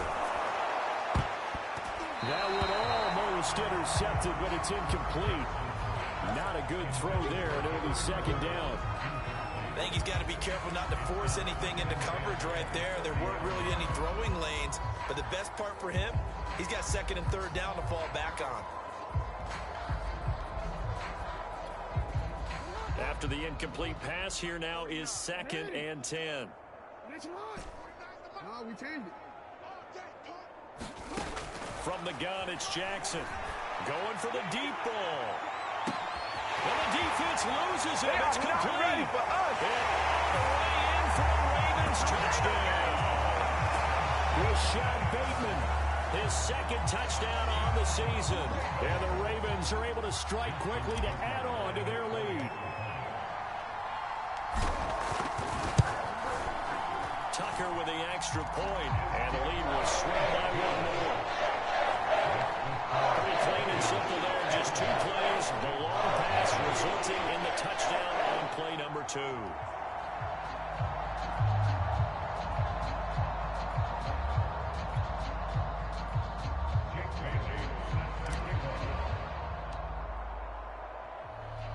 Bailey now to kick it away after the touchdown.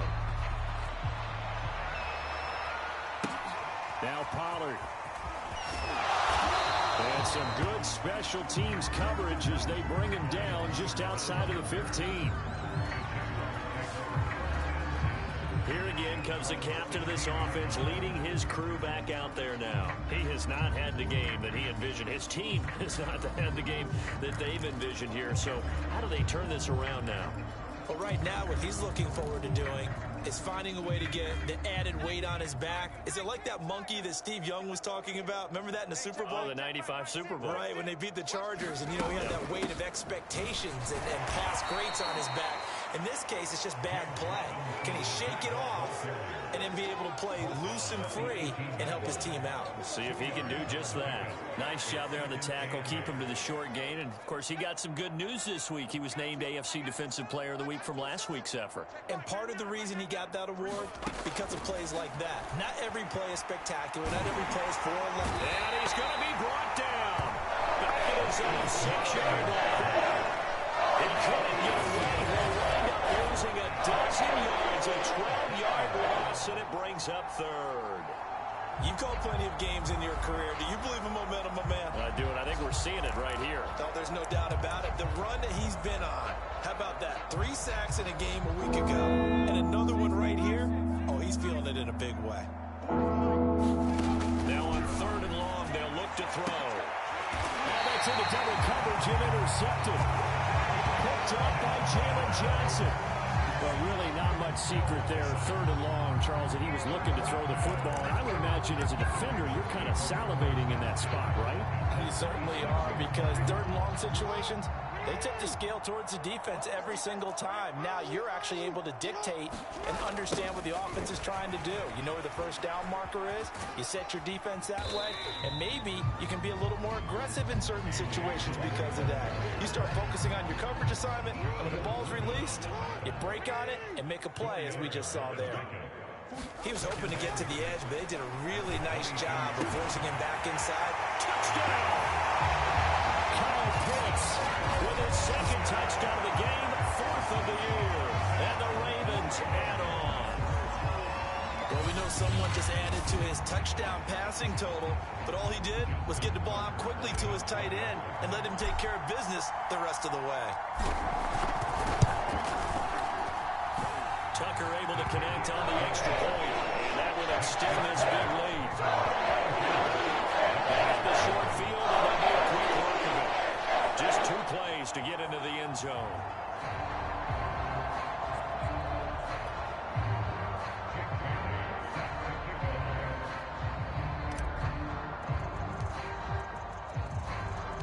Bailey now to kick it away after the touchdown.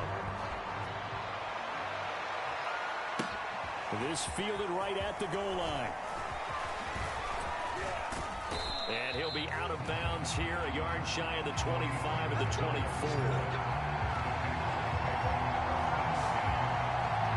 There he is, the man taking the snaps under center, heading out for the next possession. He's got to dig deep here, doesn't he? Team's losing. He's not playing well either. And they always tell you, don't press. You'll make things a little bit worse. But in this particular situation, you try and heighten your play a little bit. So far, he's thrown 1 interception. He wants to balance that off with at least 1 touchdown pass in order to get his team back moving forward. They throw right away, and that's complete out on the right side. And from the 25, they work this to the 29, a gain of 4.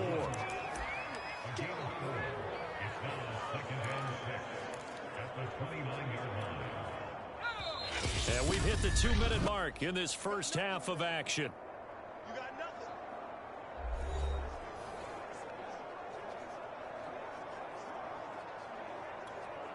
A reminder, coming up at halftime, we'll head to Orlando. Standing by there, Jonathan Coachman. He'll have stats and scores from around the NFL in this second week of the regular season. And he goes down. The Ravens able to get to him. That winds up pushing it back 11 yards on the sand. And they're picking up right where they left off with the shutout that they pitched last week. A huge part of that, this pass rush. They know how to get after people. Offensively, good luck finding some answers right now.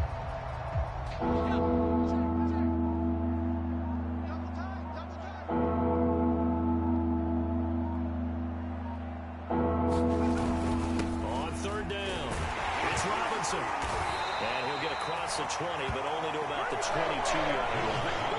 It's a gain of just 3 on the offense that you're going to yield to the punting unit here on 4th down. Here's Michael Pilardi now, as he'll punt it away for the 4th time today.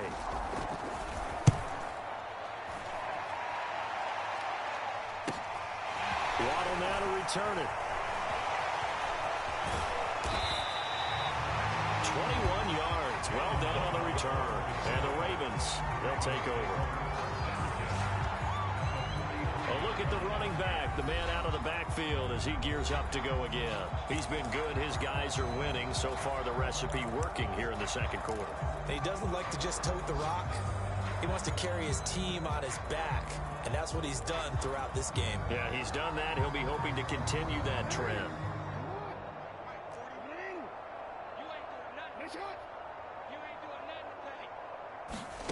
Throwing on 1st down, it's Jackson. He's going to rifle one deep left side. And this is taken in at the 5.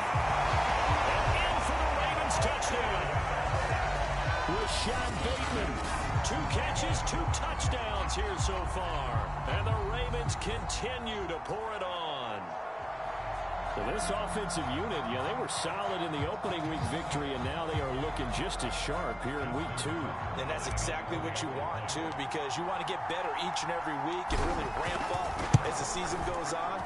I know it's still early in the season and a lot can happen, but this offense, they look like they're going to be fun to watch each and every time out. Tucker with the extra point, and the lead will swell by 1 more.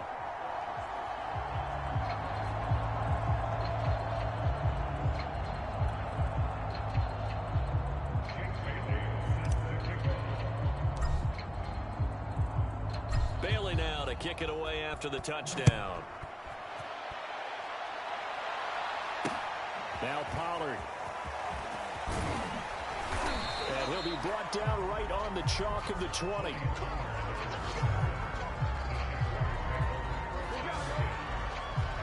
Now out comes their leader and the captain of this offense back onto the field. And I never played quarterback, but I'm thinking as a quarterback, you're a little bit into the game now. Second quarter, you're losing. You're not playing well. Probably feels like a lot of weight on your shoulders. It certainly does, but it's something that quarterbacks have to be used to because they're always carrying around that weight.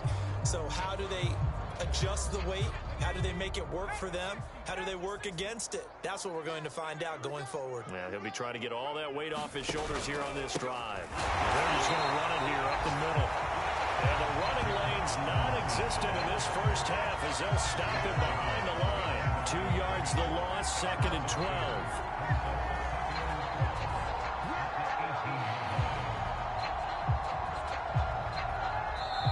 Timeout defensively after that first down play. So they're going to make this offense sweat out half number one.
First play of the drive goes the wrong way. Here's 2nd and 12. They'll keep it on the ground again here. And he'll just keep 2 hands on the football as he'll be taken down after a short pickup. And now they'll take a timeout defensively. After the 2nd down play, they burn the timeout, making him sweat out the final few ticks here in the 2nd quarter.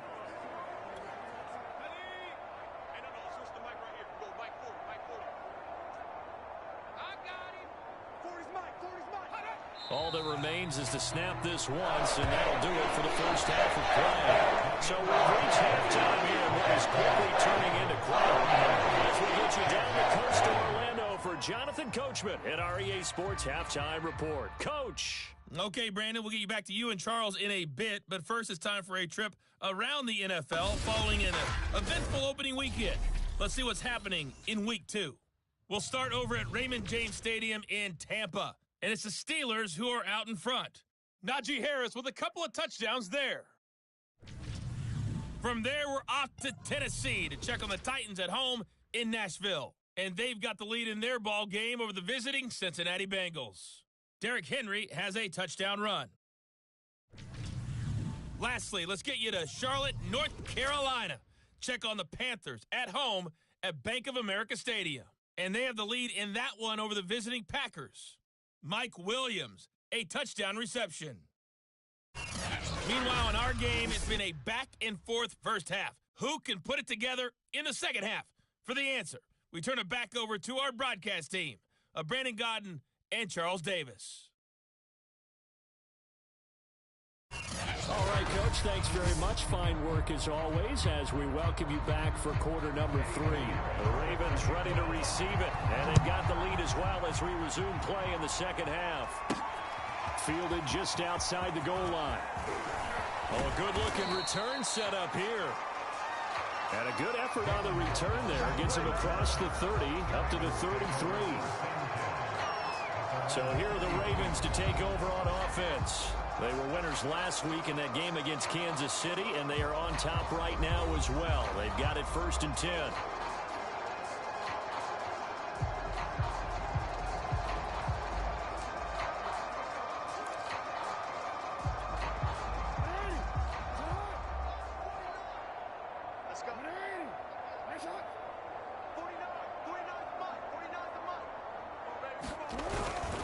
drive will commence with a run by J.K. Dobbins. And he'll get this up to about the 40. 59 yards rushing for him now to this point. A good run, got 7 on first. Here's 2nd and 3.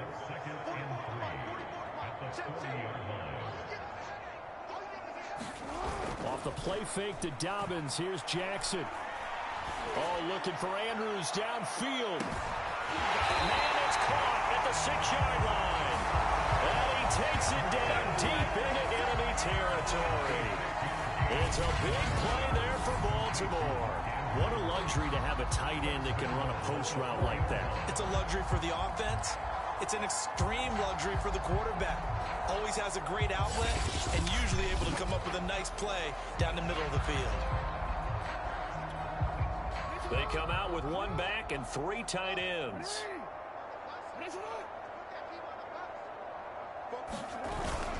They'll run with Dobbins. And he'll get in. Touchdown, Baltimore. J.K. Dobbins with his 2nd touchdown of the game, number 8 on the season. And the Ravens add on. Well, I'll tell you what, Charles, I know that you don't put a ton of stock into power rankings and things of that nature, but another score here, and 2 weeks into the season, this is maybe the most impressive team in the NFL. Would you agree? Well, they've certainly sold me as they've sold you, and I agree with you, no question about it. They won easily last week. They're on their way to another lopsided victory here. They're definitely a team to be reckoned with, and they are serving notice to the rest of the league. Tucker able to connect on the extra point, and that will extend this big lead. The drive there only spanning 3 plays. And it's finished off by a touchdown run from J.K. Dobbins.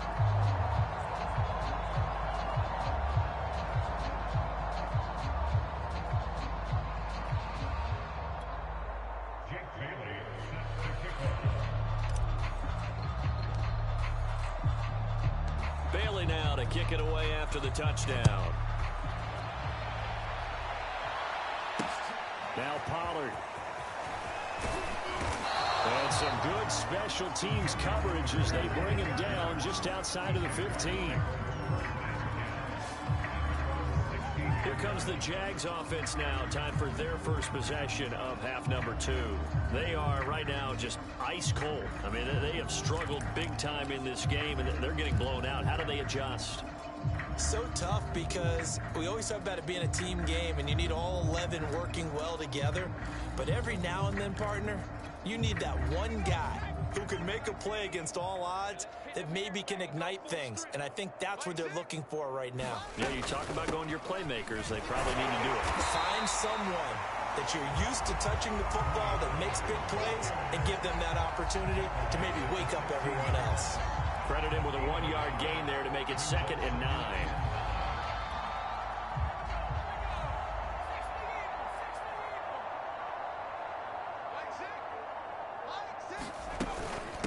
They'll run here with Robinson. And he'll take this one up to about the 23. I think we can safely say that those types of plays are the backbone of this offense. We know not every run's going to be a big hitter, but you know they'll take that type of result on each and every attempt. These guys have punted 4 times already, and they're staring at a 5th, barring a conversion here on 3rd down. 3rd and short yardage, Mills. Ball had his hands on it, couldn't bring it in. Pretty symptomatic of how this game's been going. The passing windows are just not there. That's just another example of how great this defense has been all game long. And that's exactly what a top 10 defense can do. They can really change the game tempo and frustrate you as you try to execute offensively. They'll take this to the other side of midfield before going out of bounds. And that'll be a return of 12 following a very nice punt. And the offense will take over with a new set of downs. And now here come the Ravens. They are just putting things together so well here, drive after drive. They really have captured the momentum, haven't they? They've taken momentum and pretty much not just given him a jersey, but a seat on the bench as well. Whatever do you need, you've got it, because the way they're stringing things together and creating that distance between them and their opponent it's really hard to narrow that gap. And the other part is they're taking their spirit away from them, too. And now they're just looking to add to that total. So 1st and 10, and if they score on this drive, might have to start digging in our second half blowout material. Now it's Jackson. That's caught. Waddle on the left side. Oh, able to avoid him. Well, they are able to stop him, but he does take it all the way to the 2. A big play there on the catch and run. You can feel the effort all the way up here. He tried his best to get there. Didn't quite make it, but down around the 2-3 yard line, gotta love the effort, and especially the big play that gave his offense a great opportunity.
They'll try and pound it in with Dillon.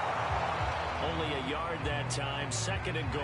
Well, Brandon, we always know that once you score 1 touchdown, you're without a doubt. And so far today, he's got 1, but was denied as he tried to get the 2nd one.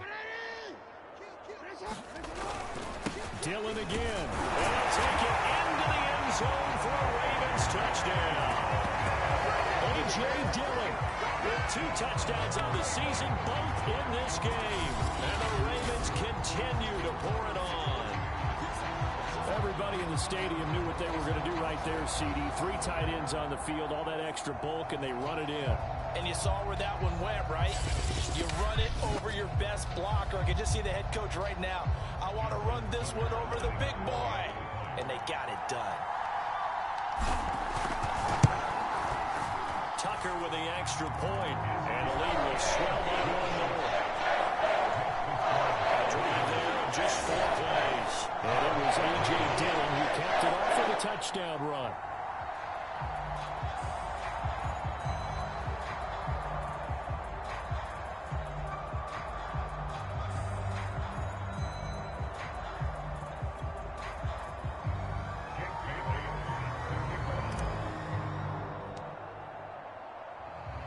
Bailey now to kick it away after the touchdown. Now Pollard. And he had no room to run as he's tackled down inside the 20. And out now comes Jacksonville as they get ready to go. They have been struggling. I would imagine at halftime they went through some possible changes. Well, those changes aren't working, so now where do you go? I think that now it's much more in their head. And what I mean by that is just what you said. You've gone over the changes. I bet they were pretty clinical at the half, not too emotional. They might need to go to the emotional side because you've got to find something, some spark somewhere. And so far, just being calm hasn't exactly worked. They need any spark at this point. And they're going to get him behind the line yet again as his nightmare afternoon continues. Officially, it's a 1-yard loss. That's going to bring up 2nd and 11. This defense is just flat getting after it. They have not given up much of anything in the run game. Case in point right there.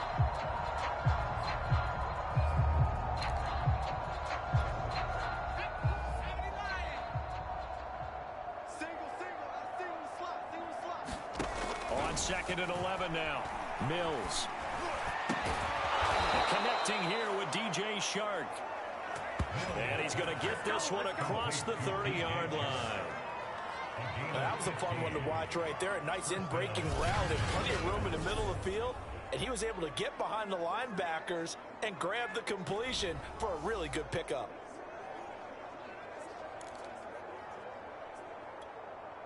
From the 32 now, here's 1st and 10. That's trash. On the run, it's Robinson. And this has been a familiar sight all afternoon as they stop him behind the line. He'll lose a yard there, and it's 2nd and 11. I see a shake of the head as he gets up, and you've got to imagine he's thinking, guys, you got to help me out. He's hoping his team can read his thoughts because he definitely needs some assistance. So after the loss of a yard, they'll look to push forward here on 2nd down and 11. Throwing, Mills. And his throw's going to be incomplete. He's had trouble finding open receivers all game, CD, and that's because really there hasn't been many. This defense has been all over him. Yeah, they're one of the better defenses in the league, and every time I talk to someone around the NFL, they all say the exact same thing. They're so fundamentally sound, it's hard to execute against them. These guys have punted 4 times already, and they're staring at a 5th, barring a conversion here on 3rd down. This one incomplete. Probably should have been picked. What a nonchalant with a throw to the safety valve, but it's 4th down. Pilardi now on to punt as he sends this one away. A chance for Waddle on the return.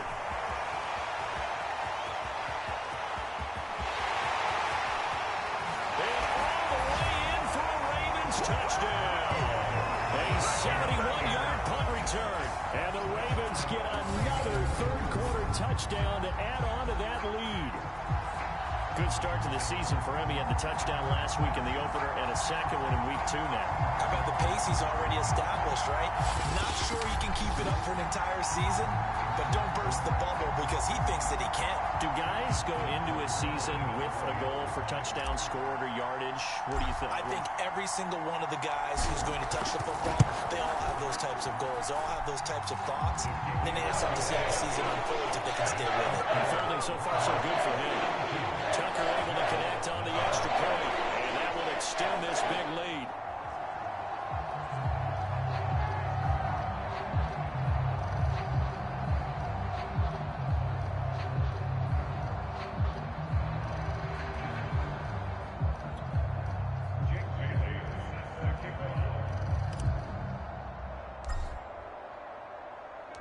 So after surrendering the punt return for a score, let's see what they can do in turn on this kickoff. Pollard to return from the end zone. And the decision to bring it out, not a good one, as he's tackled at the 15. In this position, trying to get back into the game, teams are looking for a spark from their special teams. That's not what they got, though. They got a setback, and they have a long field to cover if they want to try and put points on the board.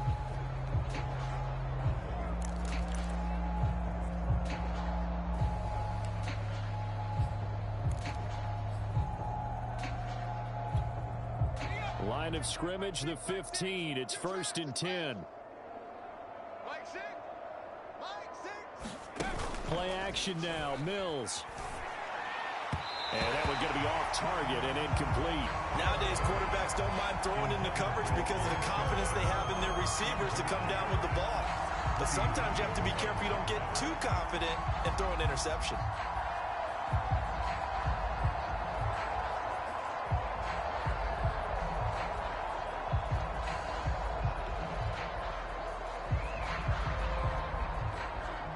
We're in Baltimore. Third quarter action. 2nd and 10. They run. Robinson. 4 yards the gain, and it'll bring up a 3rd down. And they certainly have been able to get him going and establish the run, so I think it's time to abandon that plan and start chunking it all over the park. And you know who's excited about that? The defensive front. They got to just pin their ears back and get after him now. And he's taken down. Back in zone 7. Dafe Oweh able to disrupt yet another pass play. That is his 3rd sack of the afternoon.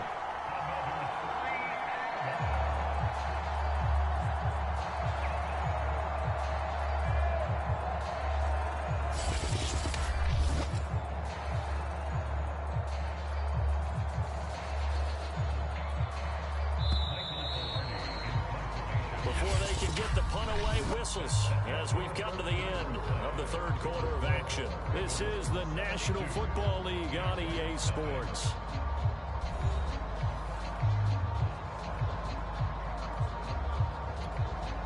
Here's Michael Pilardi now as the drive goes backwards, so he's on to punt it away. And a fair catch called for and taken right on the midfield stripe. They call it 38 yards on the punt, no return. And this offense takes over in great shape right at the 50, 1st and 10. And Baltimore's offense set for this next possession. With this lead and the football, things obviously looking good, but maybe, you've taught me this before, maybe this is where the defense is hoping that the offense helps them preserve that shutout that they've got going. And it has to be in the minds of the offense that they know how rare it is to get a shutout. So take care of them, protect them, take care of the ball, move it downfield, run the clock down. You don't want your defense to have to go on the field again the rest of the game. Reward them. Now Dobbins again on 2nd down. And he works his way forward for about 4 up to the midfield stripe. Brandon, I've got to think this offensive line has got some smiles on its faces. And I know it sounds crazy, but they practiced for this back in training camp. They knew they'd be in situations where it'd be extra defenders in the box coming after them, trying to keep them from locking down a game. Right now, they want to show the world they're up to the challenge. And finally out of bounds down near the 10-yard line. Now we've got whistles, and the man slow to get up here is the quarterback, Allen. We'll check on his status when we get back.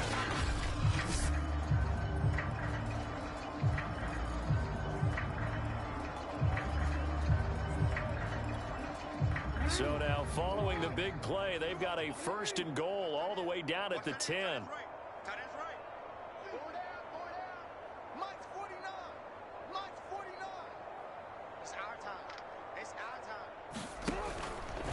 Jackson, draw play to Dobbins. And a nice pickup there as he'll take it from the 10 down to the 5-yard line. That didn't just feel like good defense there. That felt like pride, didn't it? He's already gotten into the end zone twice, trying to get there for a 3rd time. No one likes to have the hat trick against them. And the ball smack dab on the 5-yard line. Here's 2nd and goal.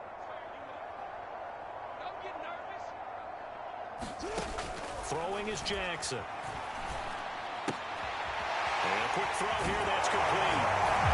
Touchdown! Henry Woods. A 5-yard touchdown. And the Ravens are looking to make it 2 straight as they add on to this 4th quarter lead. And you wonder now if he might be able to remove the helmet, put on the baseball cap, and watch the rest of this one from the sideline. His 5th touchdown pass of the game. Say that again. Did you say 5th touchdown pass of the game? Yes, sir. Well, that's a heck of a performance, isn't it? Because they've had no answer for him at all game long. Receivers have been open constantly, and he hasn't missed a single one of them. Tucker with the extra point, and the lead will sway by 1 more. The drive summary that time, 5 plays. And it's capped off with a Ravens touchdown.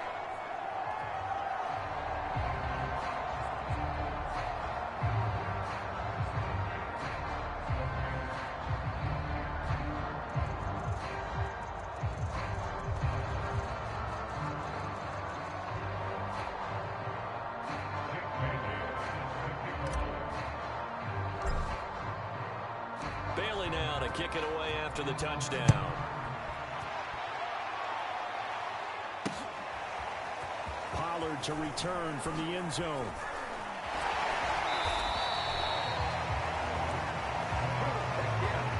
In this position, trying to get back into the game, teams are looking for a spark from their special teams.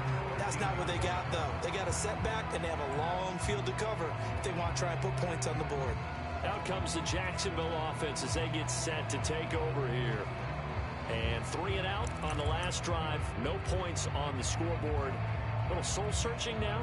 I would say so, and they need to help out their defense a little bit. They've had to be on the field a lot more than normal, put them in some tough spots. But what's the old adage? When you get another chance, it gives you a better chance to do it right. Mills now looks to throw on 1st down. And he's going to be taken down, sacked back at the 2. It looks like a loss of right away. 1st down to 7 back on team out there. I think you can see it totally in their body language. Hands on hips, heads low. It's just been a struggle from the start. Yeah, this team has been thoroughly beaten right from the word go. On second down, it's Robinson. And he'll get him a little bit of breathing room across the 5 to the 6-yard line. That's a gain of 4 as we slip inside of 4 minutes left in regulation. Well, if you're a football guy, that's a pretty run because everyone is in sync right there. Obviously, the guy carrying the ball, but how about the people up front? Leverage, athleticism. They created some nice space for him. 3rd and long for Mills. Oh, the ball comes out on the hit, but they'll say it's incomplete. There's Michael Pilardi now as he's on to punt for Jacksonville.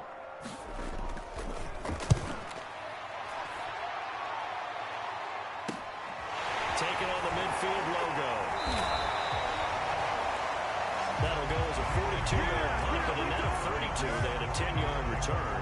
And the Ravens set up well to begin their drive as it'll begin in enemy territory already. Now the Baltimore offense heading back out onto the field. And Charles, in a very one-sided affair, I think we've reached the point in the broadcast where you and I, we may have some filling to do, right? Yeah, I think you're right about that because we got to try and keep people around. We don't want them to change the channel. Stay with us in this game. Is that Ben Ramsauer? Are you hearing from Ben on the headset here telling us stretch this thing out a little bit? Get some talking points. Dig them all out. That's what you get. A big-time producer. Keep them here. 49. On 1st and 10, it's Dobbins. And he'll maneuver his way forward for about 4. 2nd and 6. Well, at the end of all that hitting and hollering, it was a 4-yard run, so the offense is going to go back there and feel pretty good about themselves. Defensively, you have to feel okay because you didn't let it turn into a bigger run. For the goal, shut it down for 2 yards or less. That's when you start to feel good about yourselves. And now it looks like they're going to be in the hurry-up. It's a gain of 4. Makes it 3rd and 2.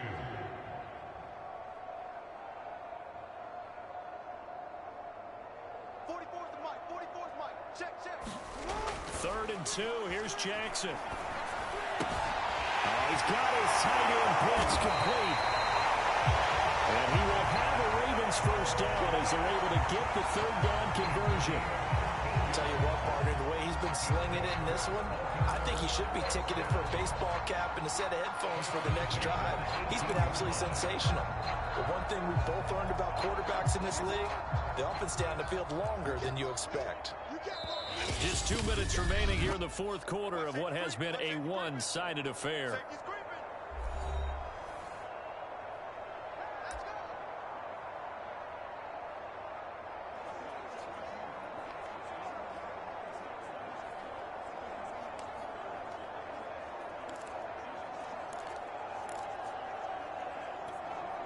So it's Raven football here as we welcome you back. And they have just about put this one on ice as they've got it here, 1st and 10. On 1st down, Dobbins. And they corral him just a couple yards shy of the end zone. 92 yards rushing for him now with a couple of touchdown runs to boot. Well, that's a carry they have to be satisfied with. And throughout this game, they've been satisfied with what he's given them. Whenever they've needed a big run, a 1st down, he's the guy they've turned to. And it doesn't matter what the defense thinks. They feel like they've got the confidence to keep hitting. And he will get into the end zone. It's another touchdown. This thing is ugly. Looking like they're well on their way to a 2-0 start. All smiles right now on that sideline, isn't it? As well there should be. It's hard to win a game in the NFL. We hear it all the time. We know that it's difficult. But guess who's smiling? But inside is thinking 24-hour rule because we're going to have to play again next week. Lost, man. Oh, without a doubt. The head coach, he wants them to feel good, but at the same time, find a way to keep improving. Tucker now to add the point after.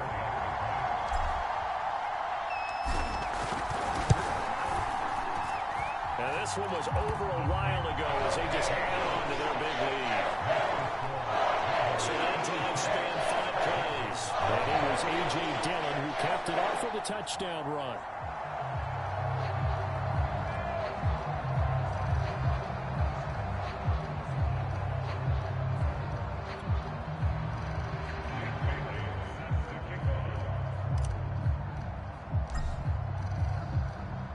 Bailey now to kick it away after the touchdown.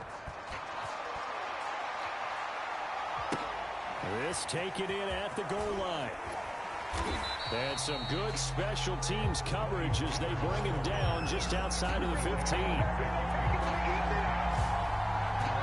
Here comes the Jaguars offense as they get set to go again.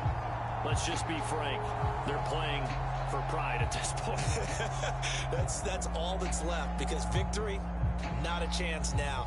And I can't wait to see how they actually go about doing it, because there are a lot of people watching the body language of the guys on the field now, and if they call plays they want executed, they need to do that and do it really well. Otherwise, there could be repercussions. We'll see how they handle the waning moments of this one. On 1st and 10, Mills. Into heavy traffic, and it's intercepted. Picked off at the 18. They will bring this back. It's a pick six and a Raven touchdown. That's the story of the game. They've been suffocating all game long on defense. They were suffocating there again in a big way. And they've done it not just by out-athleting them, which is often the case, but by being able to adjust to anything they tried to throw at them and beating them to the punch each and every time. This was a defense that was well prepared. Tucker able to connect on the extra point, and that will extend this big lead. Heck of a play there defensively, getting the interception, navigating his way into the end zone for the touchdown. So they'll get another shot on offense following that pick six, and now the kick is away. Taken at the goal line. And no alley to be found. The coverage was solid, and he's dropped at the 18. Jacksonville set to go again offensively. They are just obviously getting shellacked here in this one, Charles. What's the message if you're a coach for this final drive in a lopsided game like this? For a lot of coaches, be honest. Don't forget today. Don't forget what has happened out here. Yeah, use that as ammo going forward. Exactly. Take a great look at that scoreboard. Realize how poorly everything went for us today. Coaching, playing, the whole deal. And never forget it, because you're not going to want that feeling again. No, you don't want that feeling again. And who knows? You may meet up with this team again. Mills throw there, complete to Rodgers. And able to get this across the 20 before going out of bounds. 5 yards on the catch there, brings up second down.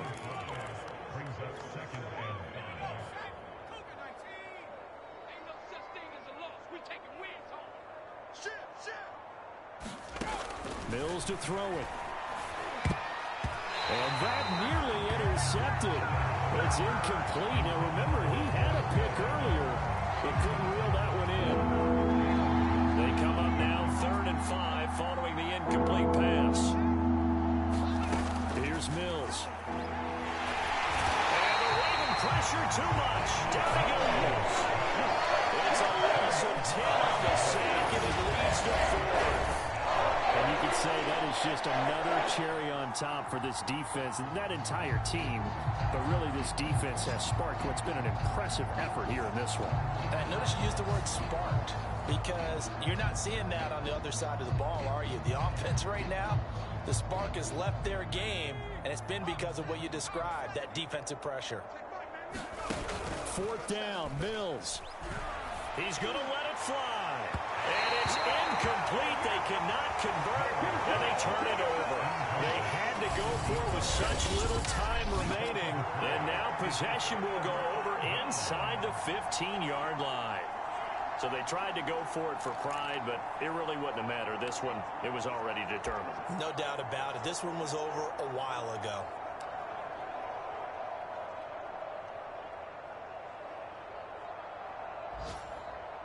From the 13 now, they work on 1st and 10. Oh, Jackson's going to throw it. And this will be caught. And the carnage continues. It's another touchdown. Well, there's just about a minute left in this game, and they're still taking it to the end zone. And you know they could have taken a knee there, but they decided to play this one all the way out. And I think their philosophy is, we're going to give you everything we've got. If we just go ahead and take a knee now, we're actually showing you disrespect that way, like taking pity on you. They're not about to do that to their opponent. Now Tucker to add the a PAT. And this one was over a while ago as they just add on to their big lead. A nice tidy little drive there, getting the ball in excellent field position, and only one play to score it.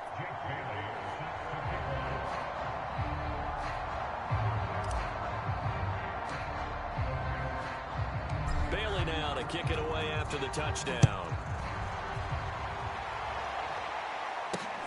This fielded right at the goal line.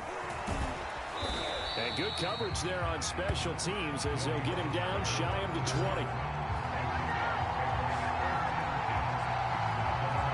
Jacksonville back on offense and ready to take over.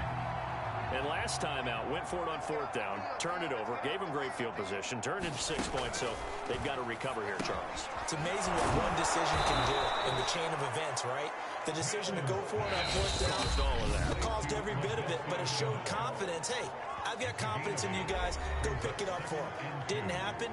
Also showed confidence in the defense. They didn't pick up their end of the bargain, so now they've got to come back out and start over and rebuild that confidence. Looking to throw again on second down. Mills. And a dump off here to Robinson. And he'll get it up near the 35, right at the 34 here. The Ravens going to use the second of their timeouts. That'll leave them with just one remaining in this fourth quarter of play. From the 34 now, here's 1st and 10. A first down throw for Mills. And incomplete. He was looking for his tight end, Mike Gesicki, but it'll be second down.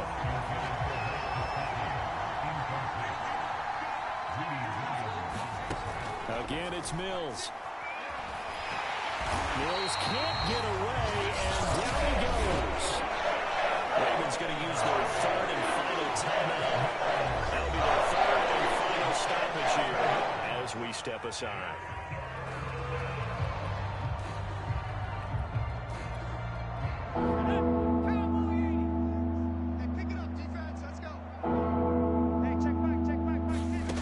Mills from the gun on third down.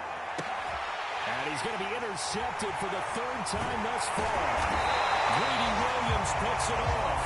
And the return here is stopped at the 35-yard line. Yet another mistake after the interception there. And gosh, you look up at the scoreboard, they just got to be thinking this one cannot get over fast enough. It certainly can't. And also what happens when you get this big of a deficit, you're supposed to make all the right throws, right? You're supposed to try and obviously get the ball to your own guys. But being down this big, you also take even more chances. And in this situation, that hasn't paid off for them at all. On the other sideline, jubilation and laughter. That one looks like he'll throw here. He's going to fire one deep over the middle. That one a little too high as it's knocked away and incomplete. First quarter, Charles, you really emphasized the importance of winning the turnover battle as a visiting team, as an underdog. They haven't forced a single turnover in this game. And right now they're losing, so no turnovers might lead to no victory. There goes a deep ball, end zone. And that will be incomplete. Trying to dial up the long one way out there, but it'll be third down. Fourth quarter, you've got the big lead. If you're coaching, Charlie, you still taking shots like that downfield? I'd be a little more concerned with running some clock and making sure you're taking care of the lead, because you keep flinging it around, you throw a couple of picks, you can put yourself in jeopardy. On third down, Jackson steps away to his left. First down and more for Jackson. And all the way down to the 5.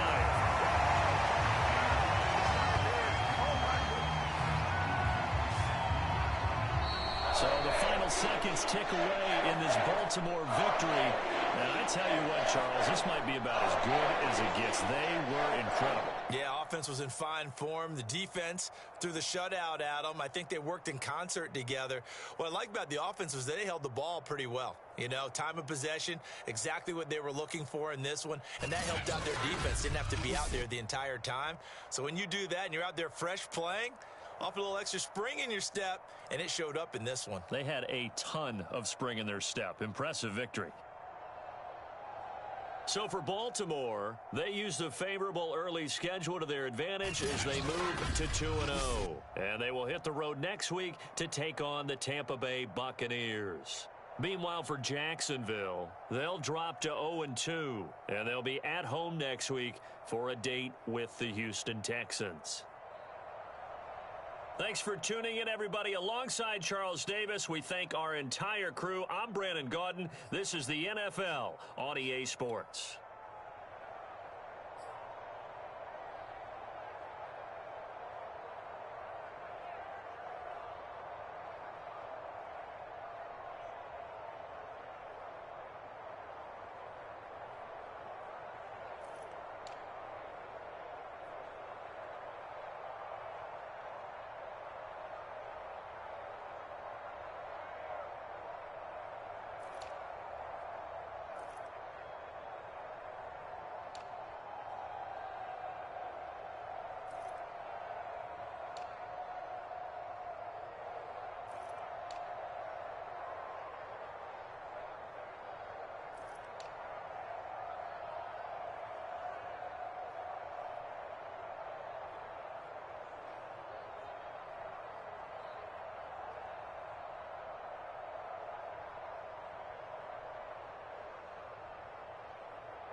day. From Raymond James Stadium in Tampa, Florida, it's Week 3 of the NFL on EA Sports. The final weekend of the summer. Hope you're enjoying it wherever you are as we are off and running on EA Sports. Here comes Jalen Waddle from his end zone. Oh, a good return up past the 30. And all in all, a pretty solid return. Nearly got it to the 35. They'll mark him down officially at the 34. Number 8, Lamar Jackson, trotting onto the field at quarterback, ready to lead this Ravens offense. Before the game, when I said hello to him, I tried to give him a little dab, but he wouldn't give me any, and I thought he was snubbing me, but then I realized he's keeping all that flame to himself. How about the week he had last week? AFC Offensive Player of the Week. From the 34 now, here's 1st and 10. Jackson. Well, he's going to take a shot right away. And at the 7-yard line, the catch is made. And all the way in for a Ravens touchdown. Henry Ruggs, his 2nd touchdown on the season. And the Ravens are on the board first here on the road in Tampa. On paper coming in, you'd say that these guys are the better team by far, and they sort of showed their superiority there on the opening drive. Yeah, they came in the heavy favorite in this game, and even though they're on the road, they just wiped it away, didn't they? They just said to everyone, we're the better team. We just showed it to you on this opening drive, and we expect to do it all game long. Tucker with the extra point, and that makes the score 7-0.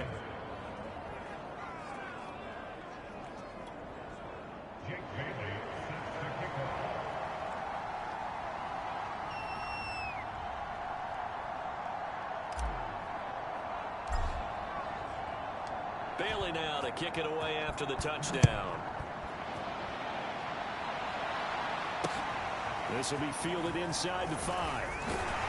And he'll be out of bounds here just past the 20-yard line.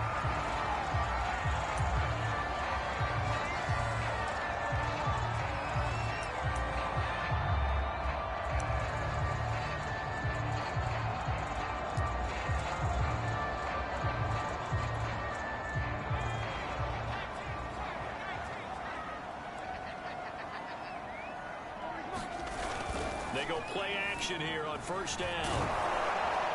And he goes down. The Ravens able to get to him. It'll be a loss of 10. And it'll bring up 2nd. And they get to him right out of the gate. And this defense hoping that that's a harbinger of things to come.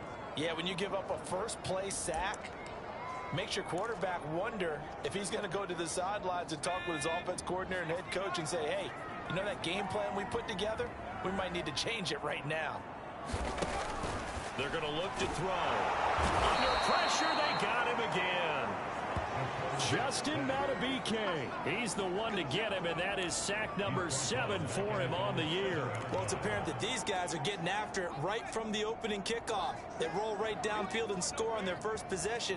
And here on defense, back-to-back sacks. Someone is ready to play. So the defense able to get off the field here on 3rd down. And it's one of the goals of the game. They've got to be effective on passing downs. It's one of the few things defenses chart. How did we do on 3rd down? That's a nice start for them in this one. He'll take it at the 42.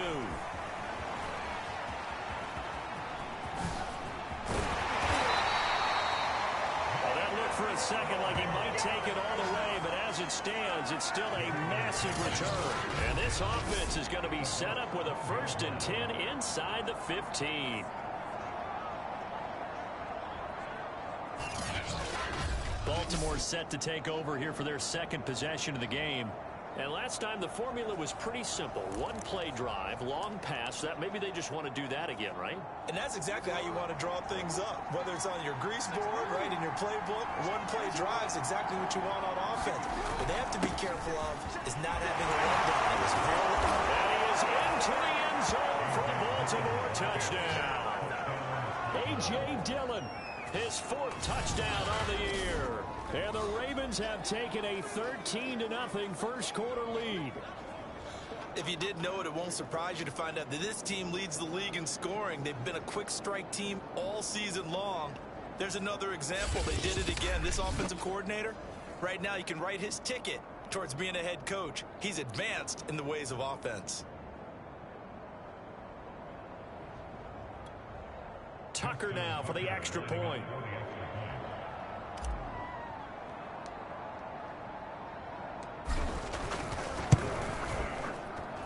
And it's good, and they have jumped out here to a quick 14-0 first quarter lead. Well, they got the ball in great field position. One play later, boom, end zone.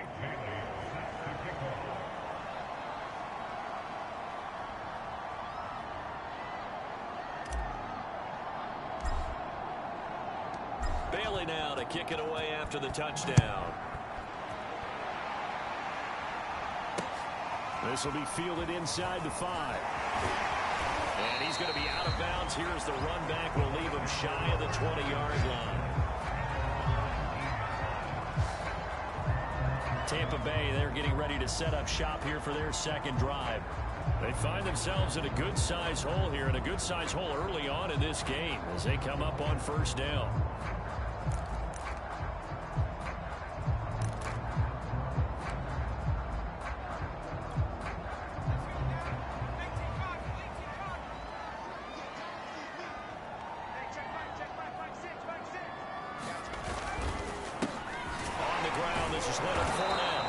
Taken down at the 20 after a gain of just 1.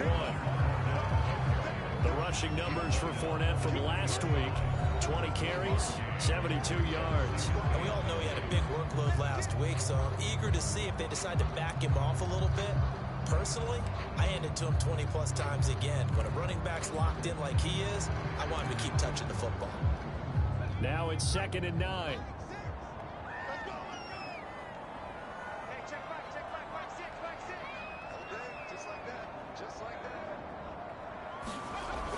They'll set up to throw.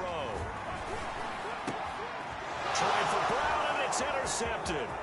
Picked up by Jalen Johnson. And he will bring this back. It's a pick 6 and a Raven touchdown. Bring it up, bring it up, bring it up. Partner, what we just saw, that's a great example of a team that was really amped up. They've been playing so well, yet they didn't get overexcited and have a bust on defense and gave up a big play. Instead, they created their own big play with a pick 6. This one may be over. Yeah, it's just the first half, but that lead has swelled to the point where you're wondering if it is over already.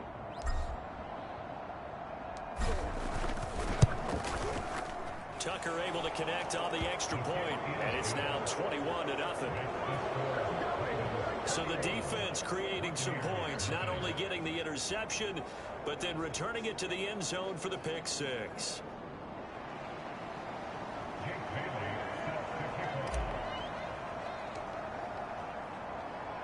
So how about this for a start? 21-0 here in the first as they kick this one away. This one fielded at the 5. And makes it across the 20 as his guys will set up shop at the 23-yard line. Here comes the Tampa Bay offense now heading back out onto the field. And they just had that pick 6. I guess the only positive maybe of them returning that for a touchdown. This offense right back out onto the field to try to make up for it. I like that because now it doesn't give them a chance to go to the bench and really settle. You know, to sit there and kind of seethe over the idea that they turned the ball over previously. Right back out there, it's almost like hopping right back on the bike after falling over. See if they can get the ball moving again. We'll see if they can do it here. 3 yards on the pickup there, and it'll be 2nd down.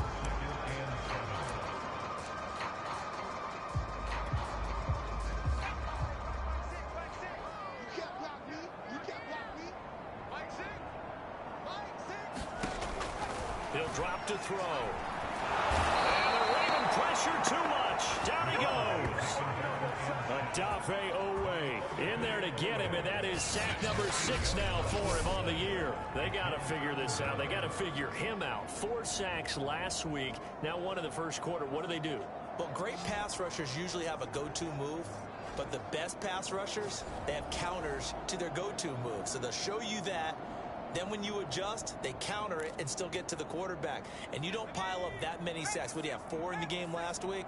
Without having some go-to moves with counters. Out of the gun now on 3rd down. And that will be incomplete. This offense has definitely been slow getting out of the gate. It's almost like they missed their wake-up call for this one. No points on their first 2 possessions, and now it's looking like none on this one either. On 4th down, the punt team is on as this is sent away. Taken from just outside the 30. Good blocking there, nearly sprung him. As it is, it'll go as a 19-yard return. And this offense will take over right at the midfield stripe with a 1st and 10. So here are the Ravens to take over on offense. They've won 2 straight, and they lead this one as well as they come up on 1st and 10.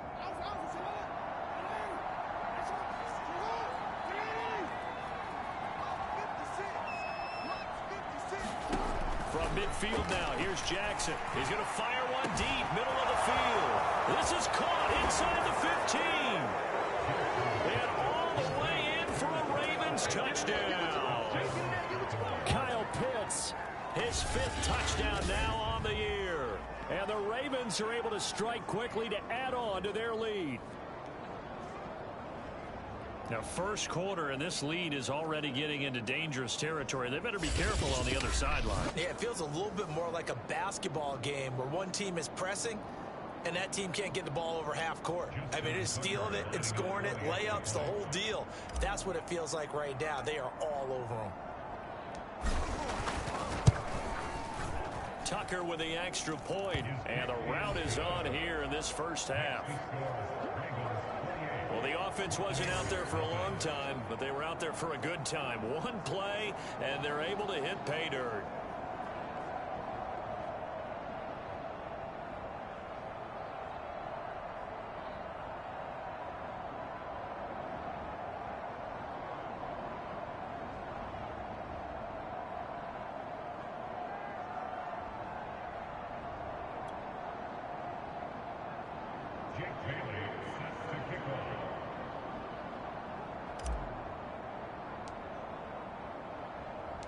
So this not what we expected. 28-0 here in the first as another kickoff is away. From the 6. And he won't get this to the 20-yard line as he's down at the 19. Here comes the field general leading his offense back out there for the next possession. And this defense, they came prepared. He's probably going to be seeing them in his sleep if they don't fix things quickly. And that's not exactly what he wants to see in his post-game slumber. So they've got to figure out a way to slow things down a little bit. Some screen passes, some draws, anything to make the defensive front hesitate a little bit. Think on their way back to the quarterback, maybe even a quarterback draw, some type of tendency breaker to change things up. Exactly. Whatever the case, something to mix it up here. The Bucs offense set to begin their next possession. They're still in search of an initial first down as they come up here first and in trouble, and he's taken down. Ed Oliver gets him for a loss of 8. What great push up front. These sacks now, they're starting to pile up, Charles, and that front 7 defensively, they've had their way with this offensive line. And I think at this stage, we have to start thinking about different play calls. We've got to start helping this quarterback out because the entire game he's been under siege. I don't care what the down and distance. They've got to get the ball out of his hands a lot quicker. They come up on 2nd and long, and the pass protection just has not been there this afternoon. A shotgun give to Fournette. And he'll take this one only up to about his 13-yard line. They get 2 yards back, but they're going to need a lot more than that here on 3rd down.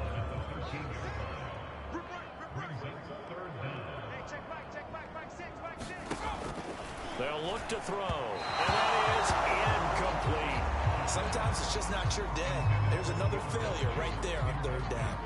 Here comes the Buccaneers punter now, standing about a yard deep in his own end zone. And he's getting a workout here in this first quarter as he gets it away. And now a fair catch called for and taken just outside the 40-yard line. A 41-yard punt there with no return. And possession will switch hands, 1st and 10. The offense for the Ravens returns to the field. The ledger for them so far looks pretty good, doesn't it? It certainly does. Touchdown, touchdown, touchdown. Not sure it can be much better than that. They've got to feel very good about the groove that they're in at this stage of the game. And they'll get to him after a gain of 7 to the 47. A look there at his numbers on the ground a week ago. Pretty good as he found himself in the end zone on 2 separate occasions. And those are the most important numbers because no matter what you pile up prior to the goal line, getting in is all that matters. Putting those numbers up on the board, and they love them when they're 6s. So they'll come up after the gain of 7 on a 2nd and 3. From the gun, Jackson. He'll let this go deep for runs. Well, this is taken in. It's complete. And he gets this down deep into Tampa Bay territory. It's a big play there for Baltimore. Boy, they've definitely come out of the gate smoking here in the first quarter. Whatever they've tried to run has worked. And there's another example right there. Game plan is one thing, but how about his accuracy? It's been exceptional. The chain gang hustling to catch up. Here's 1st and goal from just inside the 10.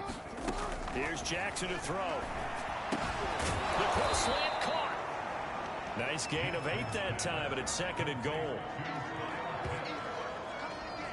Completion was given up, and that's why you play zone defense, so that you can have people around the ball when it's caught, and you don't give up much run after the catch. 2nd and goal from the 1.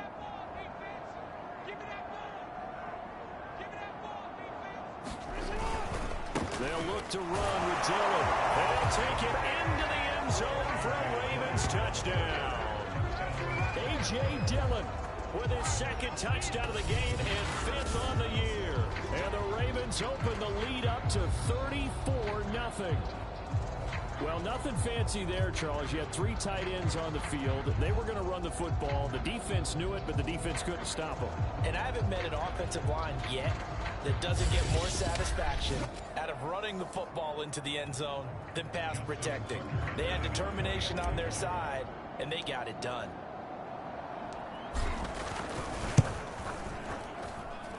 Tucker able to connect on the extra point, and the route is on here in this first half.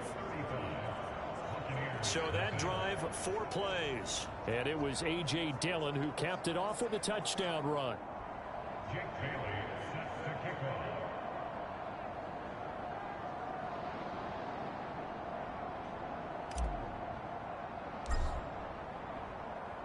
So plenty of fireworks here early. 35-0 now as the kick is away. From the 6. And he will make it to the 20-yard line and no further.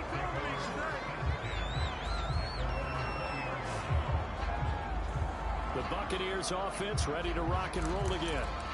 They've got to be absolutely reeling right now. Couldn't have expected to be down this big this early. But that's the spot they're in as they come up to try again here. They'll run for the first time with Travis Etienne. And he is brought down at the 22 after a gain of 2, and it brings up 2nd down.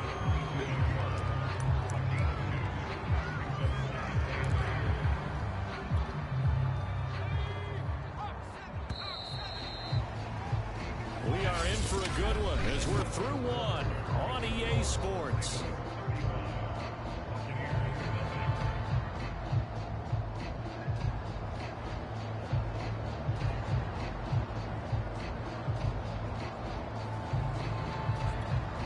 From the 22, here's 2nd and 8.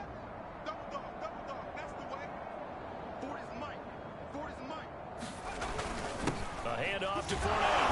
And he is met in his tracks behind the line of scrimmage. A yard in the wrong direction makes 3rd down tougher. 3rd down and 9. I tell you, he brings the wood when he comes flying up in run support. He may be a safety, but he hits like a linebacker.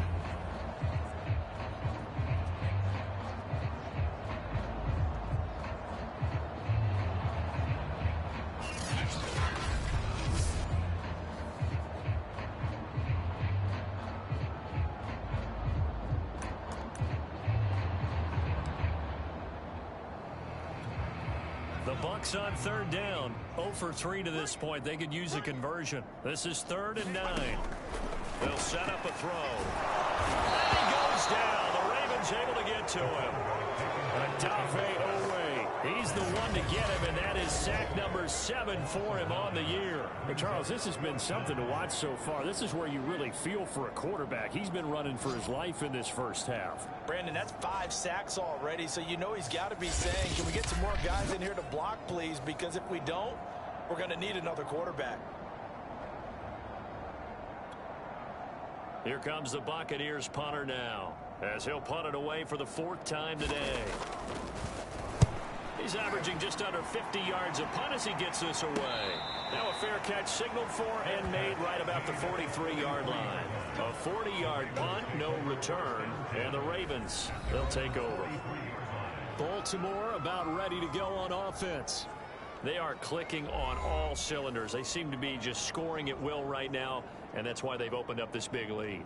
You know, we always talk about getting into the zone, and all athletes are seeking that, aren't they? Where everything is working for them, every move they make works, it clicks, and they are on point right now. Yeah, they are in that zone that you're talking about.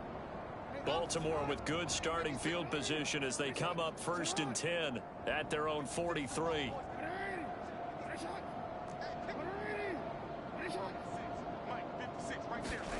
Now Jackson. He's going to loft one deep left side here. And in for the Ravens touchdown. Rashad Bateman, His 5th touchdown now on the year. and the Ravens are able to add on to their first half lead. Okay, we need to double check here with Marvin because he keeps all of our good stats, but what I've got is 5 drives, 5 touchdowns, and they've got a nice healthy lead. Well, after the first drive, we thought things might be clicking. They're really clicking at this point. They're clicking about as much as they can click. And right I just said click a lot. Yes, you did, but that's okay because the guy who's coordinating the defense, trying to slow them down, Good luck. he's going to have hair that looks like mine very soon. Not much of it. Tucker with the extra point, and it is 42-0.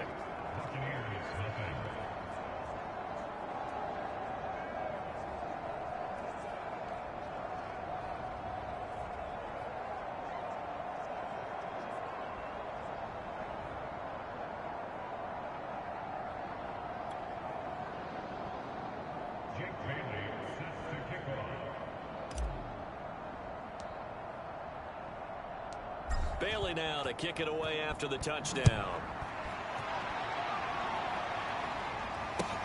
Taken in at the 3. And a loose football. And it's picked up by the Ravens. And this is going to be brought back for a Baltimore touchdown.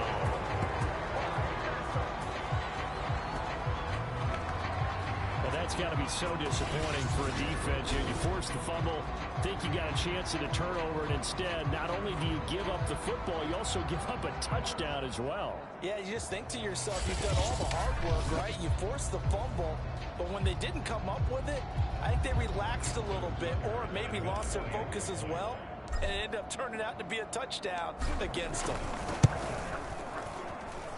Tucker able to connect on the extra point, and the lead will swell by 1 more. So not only the cough up, but then the pickup on the other side, the scoop, and the score the other way, the fumble return for a touchdown.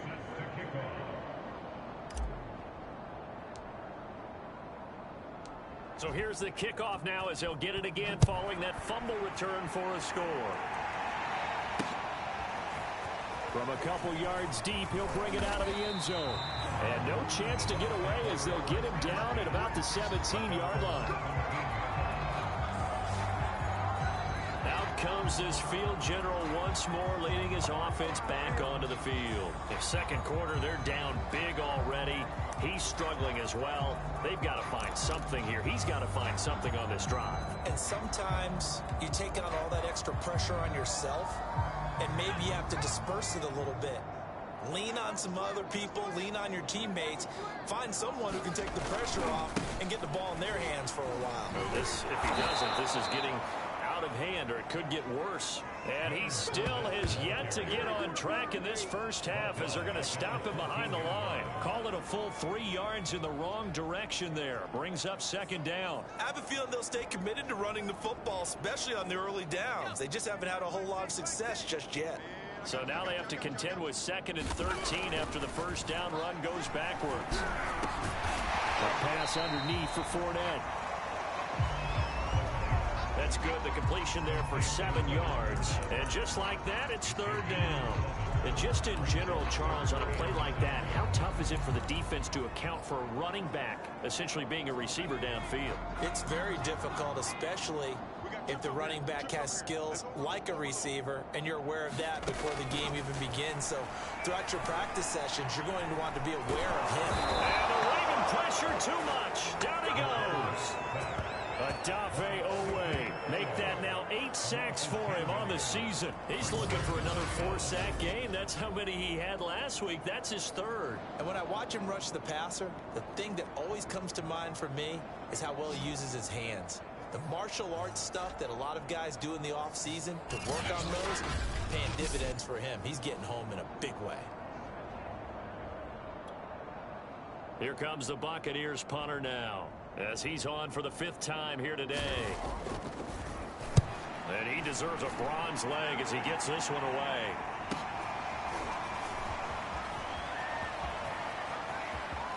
And he is out of bounds inside the 35. A great return there of 22 yards. And this offense, they're going to have excellent field position. They take over with a 1st and 10 on the short side of the field. Lamar Jackson marching back onto the field. And how about the start so far, Charles? 3 first-half touchdown passes. And that's how you generate excitement on a team. Keep your offense moving at a really high level. And it's also how you establish leadership, by playing that well. 3 touchdown passes, that's the way to lead. Now he's just hoping for number 4. So they'll come up 1st and 10 now from the 33.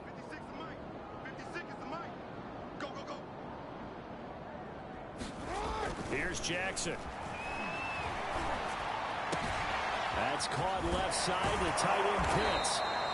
And he gets this one inside the 15, just a yard or 2 shy of the 10. So many times in my career, I've heard coaches talk about completions are one thing. But as long as we're there at the catch and we get guys on the ground, we can live with that. But if you're going to give up 10, 12, 15 yards after the catch, then your defense is going to be in a lot of trouble. Now a 1st and 10 at the 11. Now it's Jackson. Flush to his right. And he is into the end zone for a Baltimore touchdown. Lamar Jackson taking it in from 11 yards out. And the Ravens add on. Now this defense, so many things to worry about in the red zone area, but you'd have to almost think that Lamar Jackson running the football, that might be number 1. It should be number 1, and in this portion of the field where things shrink a little bit because the receivers can't run past anyone because they'll run out of real estate, you should have all eyes on Lamar Jackson when the ball is snapped and try and keep him back in the pocket. Yeah, I don't think that they were surprised he was running it there. They just couldn't stop him, and he ends up in the end zone.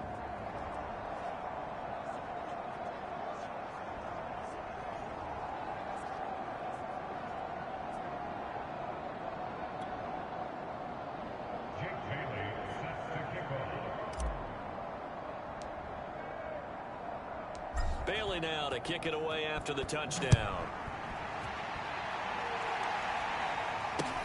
Taken in at the 3. And some good special teams coverage as they bring him down just outside of the 15. The attention shifting back to Chris Godwin and the rest of the Tampa offense. Hasn't had his best day to this point here in the 2nd quarter, and they're losing. You got to think, though, that also means that maybe the defense doing a good job on him. There's 2 sides to that coin. I would agree, so you have to give them credit, but that means you've got to find a way to beat that defense and make sure one of your top playmakers touches the football and has an impact on the game. Looking for Godwin, but it's intercepted. Picked up by Jalen Johnson. And they'll spot him at the 3-yard line. That's such a costly interception. Nearly a pick 6, but now they're so close they are knocking on the door for a touchdown. And I never want to get on any team for being aggressive because that's part of what their makeup is, and oftentimes it's successful. But in this case, you've got to be selective about it and make sure you take care of the football. That interception, almost cost them 6 points. Now their defense has to run onto the field, probably giving the quarterback a few side eyes along the way. They've got to see if they can stop a score. 2nd and goal from the 1. Dobbins once more. And he'll take it into the end zone for a Ravens touchdown. J.K. Dobbins, his 9th touchdown of the season. And the Ravens continue to pour it on. And nothing special there. They show they were going to run the football. They ran it. They got it in. Like old-time football, right? Hey, this is exactly what we're going to do. Straight-ahead power, and they got it done. Tucker now to add the point after.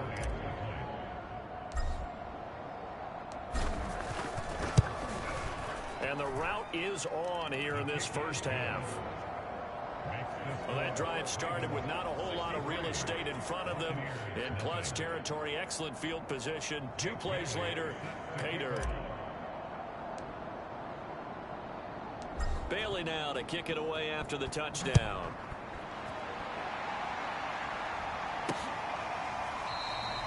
And not willing to risk another fumble. He'll sit on this one. It's a touchback. Now we get a peek at the captain of this offense heading back out there. Bottom line, he's got to figure things out. He's completed 3 passes, but 2 of them have been to the wrong team so far. And when we talk about the best quarterbacks, we're usually talking about touchdown to interception ratio, aren't we? And 2 to 1 is acceptable, but the top line guys, 3 to 1 or better is what they're looking for. Now we're talking about interceptions versus completions. That's not a ratio that should ever be in any discussion. Now he's able to break through 1 tackle, but it slowed him down enough that he could only manage getting back to the line of scrimmage. Defensively, though, they had a chance there to hit him for a loss. Couldn't get it done. Looked like someone was able to knife into the backfield, but he wasn't able to get him down. But his compatriots, they were able to grab him at the line of scrimmage and not let him get any further downfield.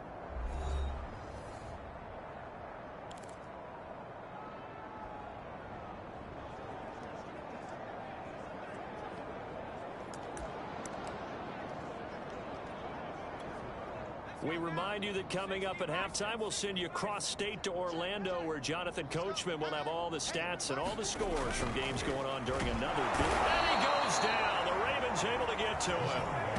And Oliver picks up his 2nd sack of the afternoon.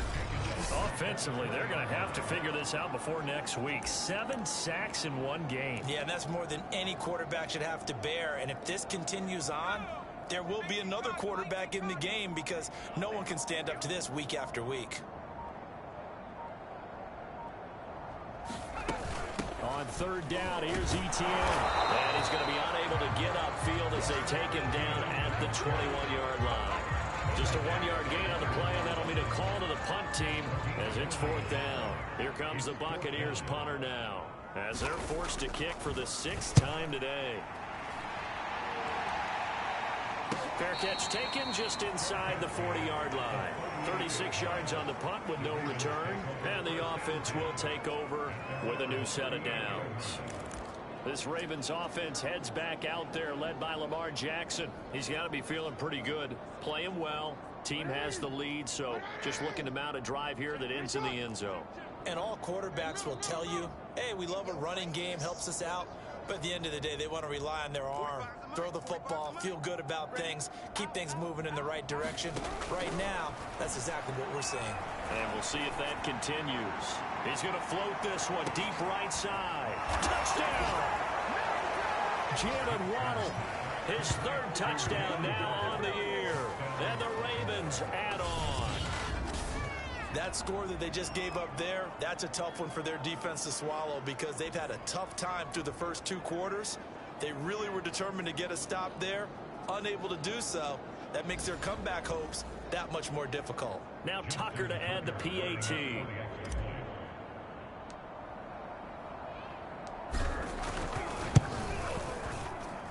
And the route is on here in this first half. They certainly made quick work of that, ultra-quick work.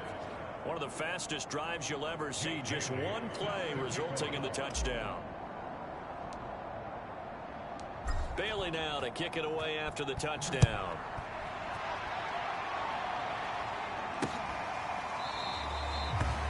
And not wanting to risk anything here late in the half. He'll just take a knee, and they'll bring the football out to the 25. Now here's the signal caller getting ready to lead this offense again. He and his team, they have had a rough go of it here in this first half. Maybe time for him to put his foot down here in the second quarter. Put his foot down and become a little more accurate throwing the football. He's already thrown 2 interceptions. He's trying to find a way to equal things out. And instead of it going to the opponents, get it to his own receivers and find the end zone. Yeah, we mentioned those 2 picks and no touchdown passes yet either. Now the Bucs going to use the first of their timeouts as they'll stop it with 25 seconds to go here in half number 1. So here's a 1st and 10 at the 38. Back to throw here. He'll get this out to the flat for ETN. The Bucs going to go ahead and use the second of their timeouts as the clock will stop with 18 seconds to go in the first half. Behind the chain, 2nd and 12.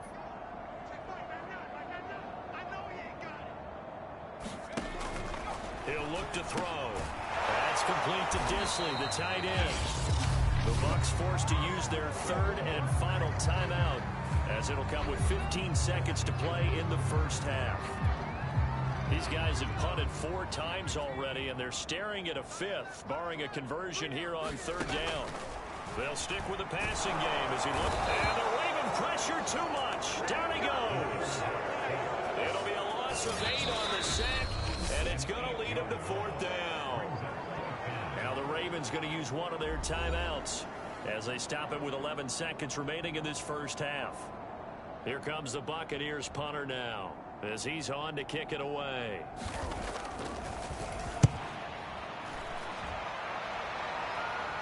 Fair catch called for and taken right near the 30-yard line. It'll wind up just a 35-yard punt, no return, and there'll be time for maybe one final play before halftime. The Raven offense set at the line for this next drive. And only 6 seconds on the clock, so time likely for just one play.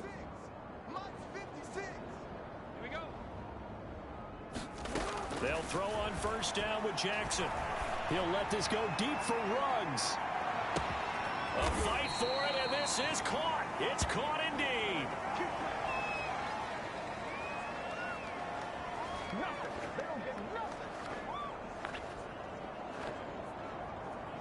So we've reached halftime here in what is quickly turning into quite a rout.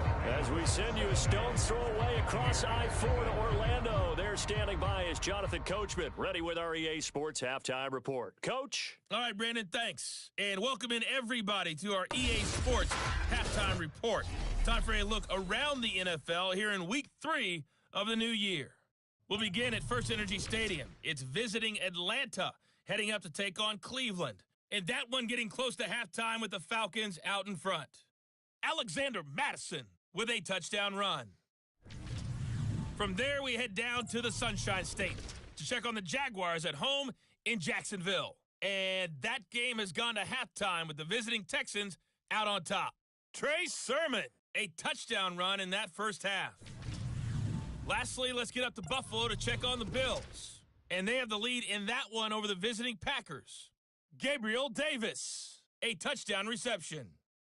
In the game you're watching, we've seen a strong first half out of Lamar Jackson. He's over 300 yards passing already. How high can he go? To find out, let's kick it back over to Brandon Godden and Charles Davis. All right, Coach, thank you, and we welcome everyone back for quarter number 3.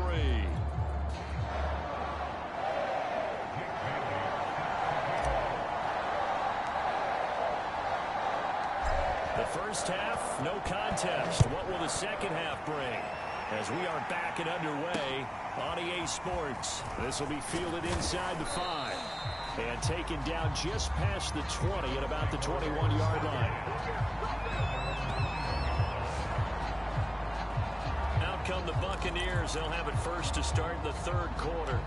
And that first half, one to forget really on both sides of the ball. They got to find some way to string something together here, don't they? Yeah, they're down big right now. So as you mentioned, trying to find something to string together, get some consistency, something sustained, maybe calm their whole team down and find a way to get back in this one. Yeah, because right now you're down big, you're being shut out. Let's see if this is the drive that kind of kickstarts that. Certainly no settling into the drive there. They came right out on the first play and attacked the middle of the field for a big gainer and a first down. So quickly all the way up at the 40-yard line. Now back to throw.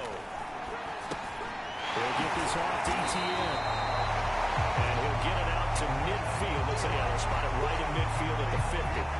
And that's good for a pickup of 10 yards. And that'll make it second and a foot or so.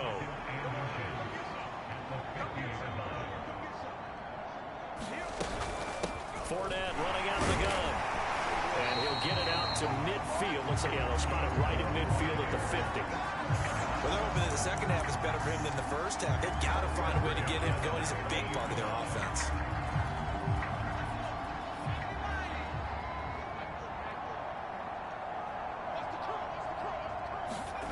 From the midfield stripe, they'll look to throw. And the timing a bit off that time as that one falls to the ground. And those two just haven't been in sync thus far. They've done a nice job against him, but still, with his talent, you would expect them to have more completions to him in this game.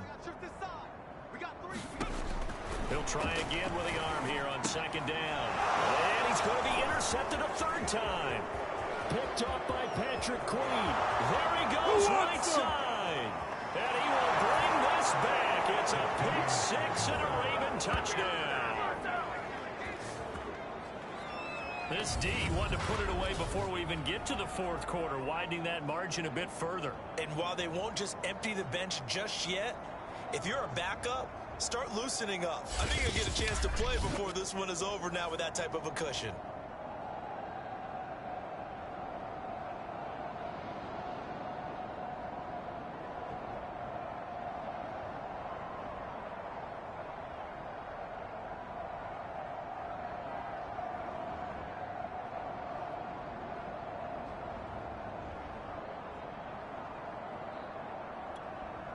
Tucker now for the extra point.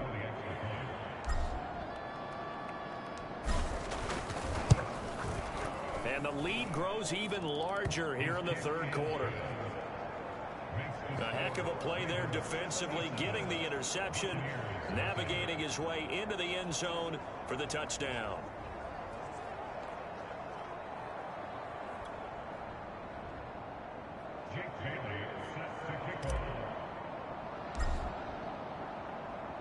So they throw the pick six. They'll get another shot at it now as this one's in the air.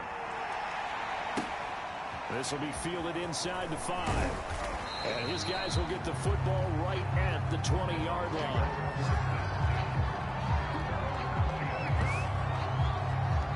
So out come the Bucs now. And last time, decent field position through the pick six. Obviously costly. But they can't afford to just bunker in now. All right, good field position means go ahead and attack on offense. Try and press the advantage a little bit. He's have to be better with the football on this possession. So the last one didn't bother you too much last time? No, because it's exactly what you're supposed to do. You can't have good field position, not try to take advantage of it. Sometimes the defense makes a good play, too. I'd say they've got to find a way to get him going. He's such a big part of their offense. I wonder if they might throw it a little and come back to the run. Anything, because you're right. He's pretty much been completely neutralized. Here's a throw to his running back. It's complete. Give him a gain of 5 on the completion. And that's going to bring up the third down. And we see another pitch and catch there to the running back. This position just continues to evolve. They become just as critical to the passing attack as a lot of receivers, tight ends, because their ability to make people miss in the open field can really generate big plays for our offense. Another drive comes and goes. Still nothing on the scoreboard. Yeah, and when the second half comes, you know, it's real easy to get discouraged and wonder if you're ever going to get things started. You just got to fight through it. Got to keep pounding away.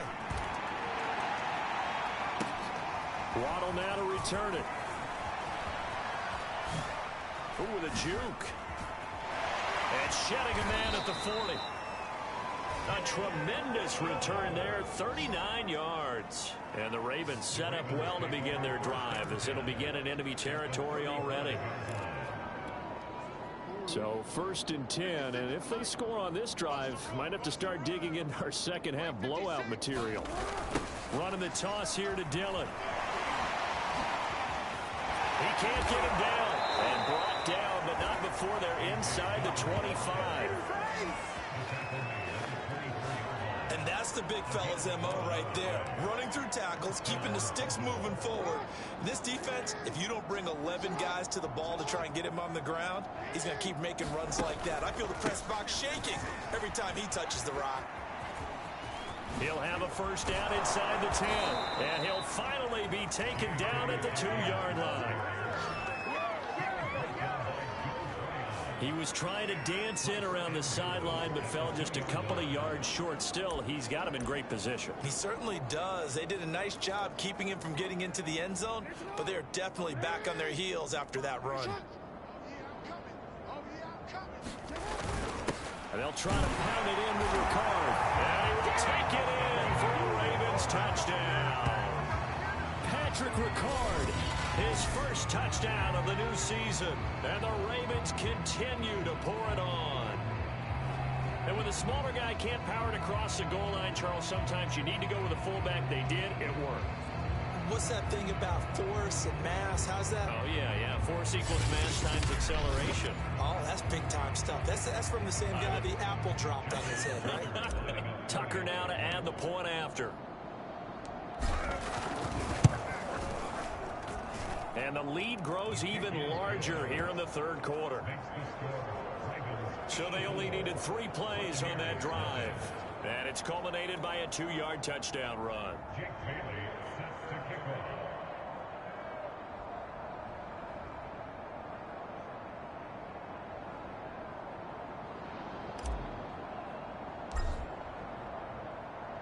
Bailey now to kick it away after the touchdown. From the 6. And good coverage there on special teams as they'll get him down shy of the 20. And Tampa Bay trots out there now. These guys had to punt their last possession, and that's become too familiar of a refrain. Too many of these drives just wound up going nowhere. But you know how in baseball, when the pitcher gets a base hit and he's on base, they bring his jacket out to him to keep him warm? A lot of times the punter goes to the sideline, puts on sweatpants or a wrap over his leg to keep it warm. He might need a massage from the trainer right now from all the work he's getting. I'm getting the sense that this offense is getting frustrated. Here we are into the third quarter, and they've had plenty of opportunities to get in sync. Thus far, that hasn't happened. They're looking for answers both on the sidelines and in the huddle looking at each other. Now a throw here to his running back. And he's taken down but able to slip across the 35. Another catch for him there on this drive, Brandon, and it looks like they're going to utilize him out of the backfield any way they can. And that time they pick up a first down. So now on defense, do you assign a man to him and try and cover him before he gets going? Fournette, a first down carry. And this defense not giving him anything there. Maybe a yard up to the 36. Well, sometimes you just have to give credit to the defense. Great job there at the point of attack, holding up. They won their battles at the line of scrimmage, left him no space to try and run. A really nice job swarming to the ball carrier. Second and 9 now. They'll try and set up the screen to ETN. And they will only muster a yard here to the 38. And that's all about recognition right there, because he's got to go from pass rush mode to pursuit mode, what defensive line coaches like to call retracing. And he's able to retreat and make the tackle for just a short gain. And he'll only get this to about the 44 as they stop him short of the line to gain. Now after the completion, we're going to get a timeout, an injured player. Well, he gets attended to. We'll step aside.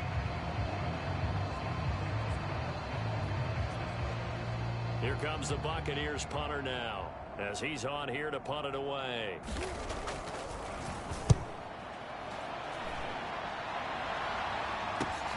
A chance for Waddle on the return.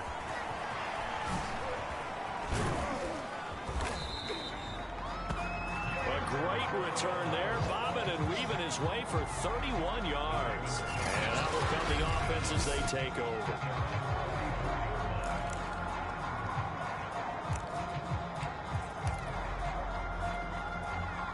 The Raven offense set at the line for this next drive.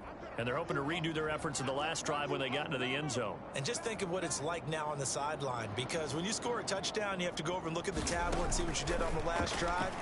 When you scored points, it's a whole lot better view than when you're trying to figure out how to fix things there. And he's brought down. And if anyone thinks they're just going to tuck their horns in and pull back off the throttle a little bit, you can forget it. Even with this big third-quarter lead, I think this team's going to continue to take their shots downfield, and there's another completion. They'll run on first down. Dobbins. A solid run on first down. Gain of 7 leaves him with a 2nd and 3. 3 quarters in the books. We'll return with more after this. This is the NFL, and it's on EA Sports. Now Dobbins again on 2nd down. And brought down, but not before they're inside the 25.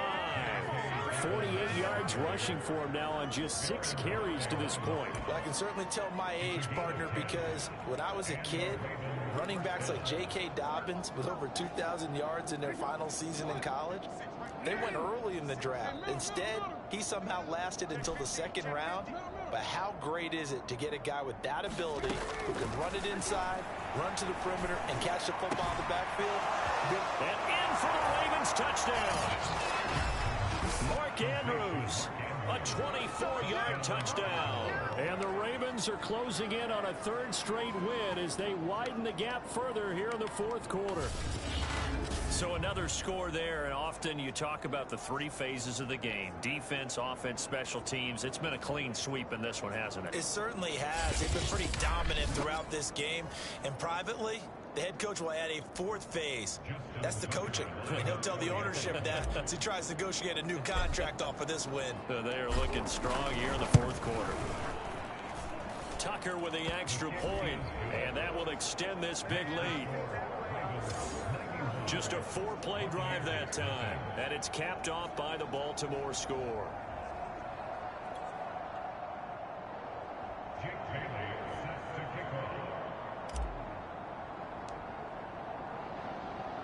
Bailey now to kick it away after the touchdown. Fielded just outside the goal line. And he had no room to run as he's tackled down inside the 20.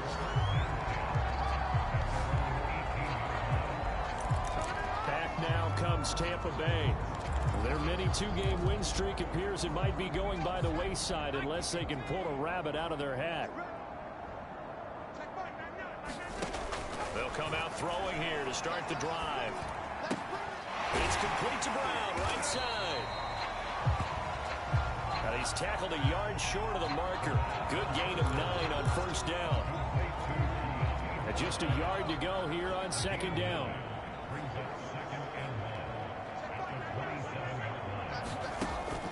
Back to throw. A quick pass here to Godwin.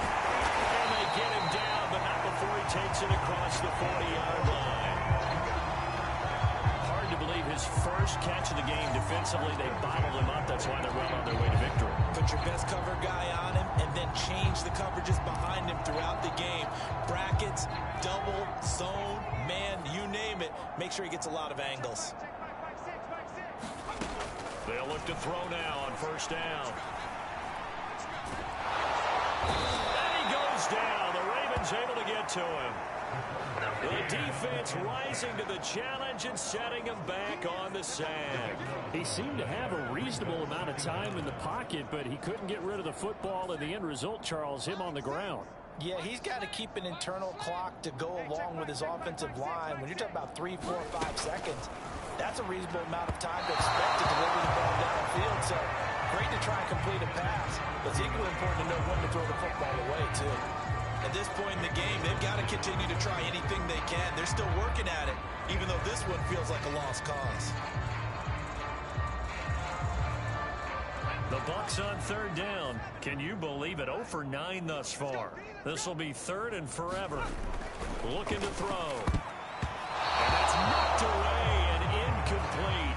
A this point, down big, you'd have to imagine this defense are just going to sit back, blanket the field as best they can. Yeah, this is actually the easy part of the game for them because, just as you noted, they can sit back, keep everything in front of them.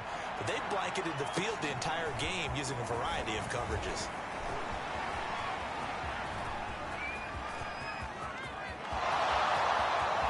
And all the way in for a Ravens touchdown.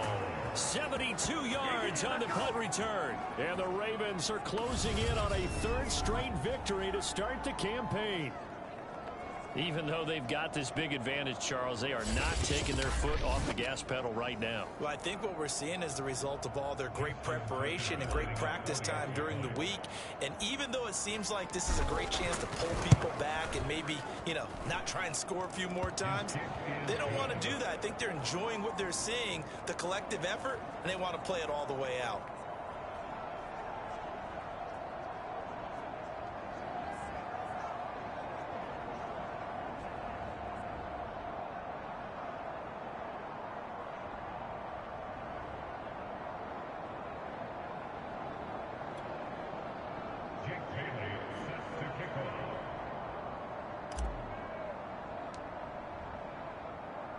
So after the punt return touchdown, let's see what their opponents can do with this kickoff.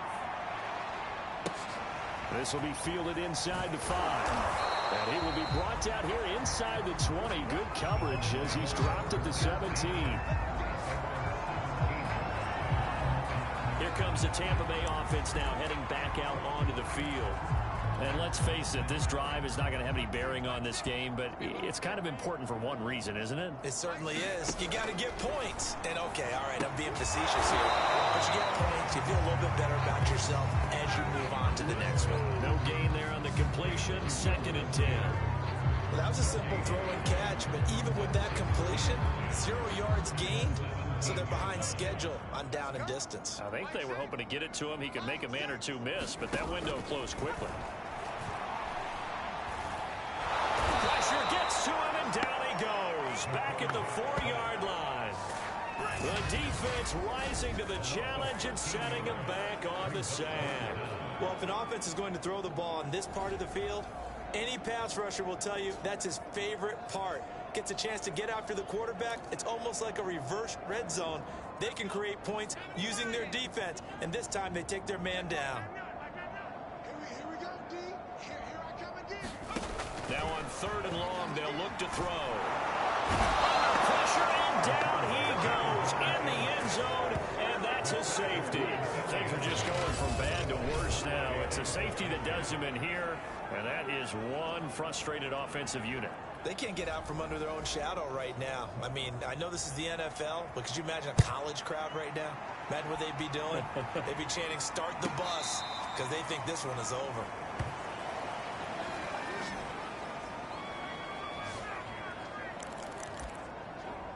The Ravens ready to take over. They're looking at a 3rd straight win here if they can hold on. Coming up on the final 2.5 minutes. And boy, has it been fun to watch this offense operate. Quite the display, and now they look to polish it off. They'll start on the ground with Dobbins. And he'll be brought down here at the 28. 55 rushing yards rushing for him now in the ball game. That's it. That's what you want. Straight ahead positive gain. Just keep that clock ticking. Now Dobbins again on 2nd down. 2 yards on the carry there, and it's going to lead him to 3rd down. Just 2 minutes remaining here in the 4th quarter of what has been a one-sided affair.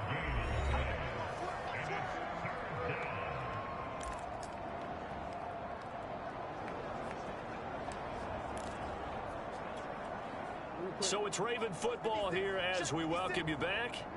They've got a 3rd down now as they look for one more 1st down to help salt this one away. They'll try and run for the 1st with Dillon. And down he goes, but he takes it up to the 40.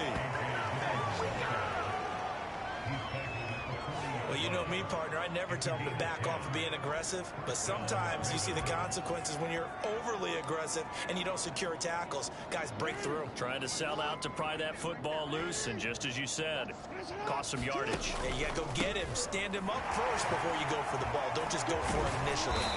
And he's able to break out of one tackle, but then quickly brought down. Give him 5 on the carry there, and it'll be second down. And despite the late lead, Jackson to throw. And he will find his man Ruggs. And they are going to score again. Yet another touchdown as they just add to their totals. Now it's looking incredibly likely to be a 3-0 start to this season. That is obviously excellent. 2-0 is one thing. 3-0, you really have some momentum. And now they're serving notice to the rest of the league that they're a pretty darn good football team. Confident, aggressive, attacking at all times. This looks like a team that you're going to have to deal with. And guess what? Behind closed doors, they're trying to figure out ways to get better.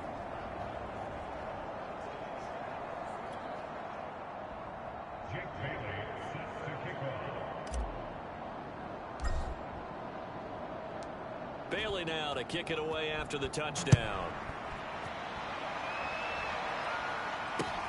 Taking it about the 1. And some good special teams coverage as they bring him down just outside of the 15. And the Buccaneers getting ready to go as they take the field. And the last time they had the football, they surrendered 2 points on the safety. They don't want to do that one again. No, not at all. It's almost like a bases clearing double, isn't it? Give up a couple of runs. Just messes things up for you offensively. But now they've got to go ahead, take it, set it aside, and move forward. 2nd and 10.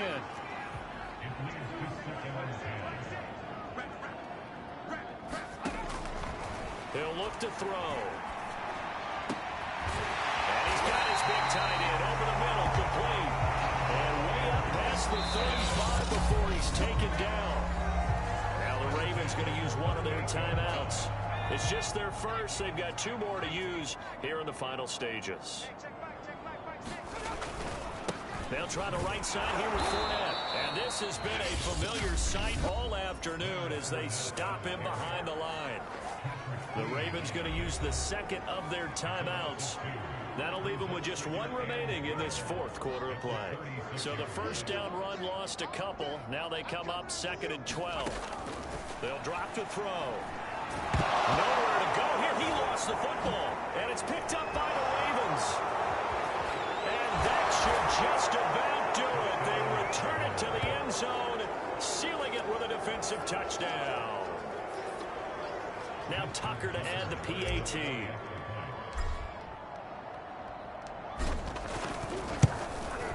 And this one was over a while ago as they just add on to their big lead.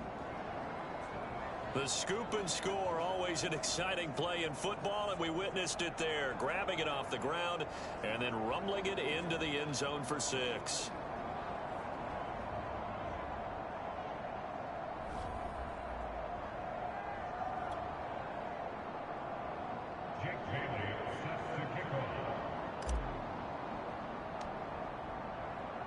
And you can bet they're preaching 2 hands on the ball here as the kick's away following that fumble return. And they will not get a chance to return this one as it's through the end zone for a touchback. And Tampa Bay trots out there now. And they weren't on the sidelines for long, but I'll tell you what, I'm glad you and I weren't down there. We could hear the coaches from all the way up here. They were adamant, you've got to hold on to the football or else we have no hope. Yeah, it's easy for me to laugh sitting up here, but you're exactly right. If we were down there, that message would have been received a whole different way. Because turnovers, they've been a big problem for them. Got to take care of the football. Got to hold on to it. They'll contain him to just 4. 2nd down.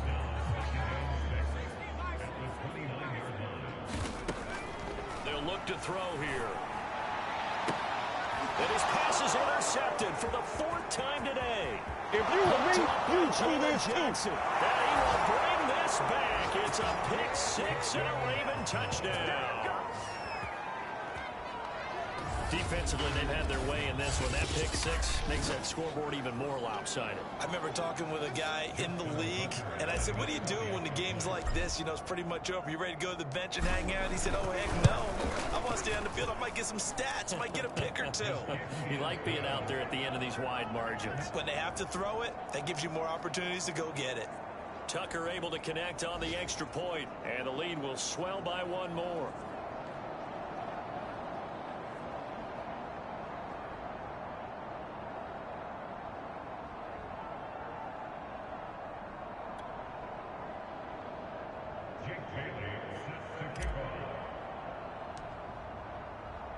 Bailey now to kick it away after the touchdown.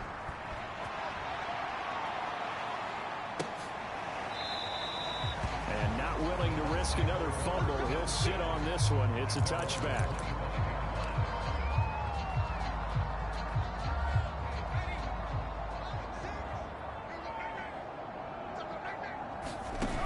One final shot. They'll look to throw. And now here's another interception. Picked up by Marcus Williams. And the Ravens come up with a late turnover. But it will probably only matter to the statisticians as this ball game is now officially over. So the final seconds tick away in this Baltimore victory.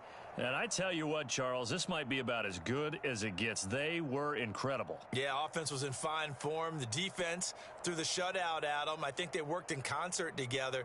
What I like about the offense was they held the ball pretty well. You know, time of possession, exactly what they were looking for in this one. And that helped out their defense. Didn't have to be out there the entire time. So when you do that and you're out there fresh playing, off a little extra spring in your step, and it showed up in this one. They had a ton of spring in their step. Impressive victory. So for the Ravens, it's an ideal start as they move to 3-0 now on the young season. And they'll return home next week to take on the Carolina Panthers. Meanwhile, for Tampa Bay, they suffered defeat for the first time as they dropped to 2-1. And they'll look to get back on track next week as they travel up to Detroit to take on the Lions. I'm Brandon Gaudin. Certainly have to thank Charles Davis, my broadcast partner, and our entire crew. We'll catch you next time right here. It's the NFL on EA Sports.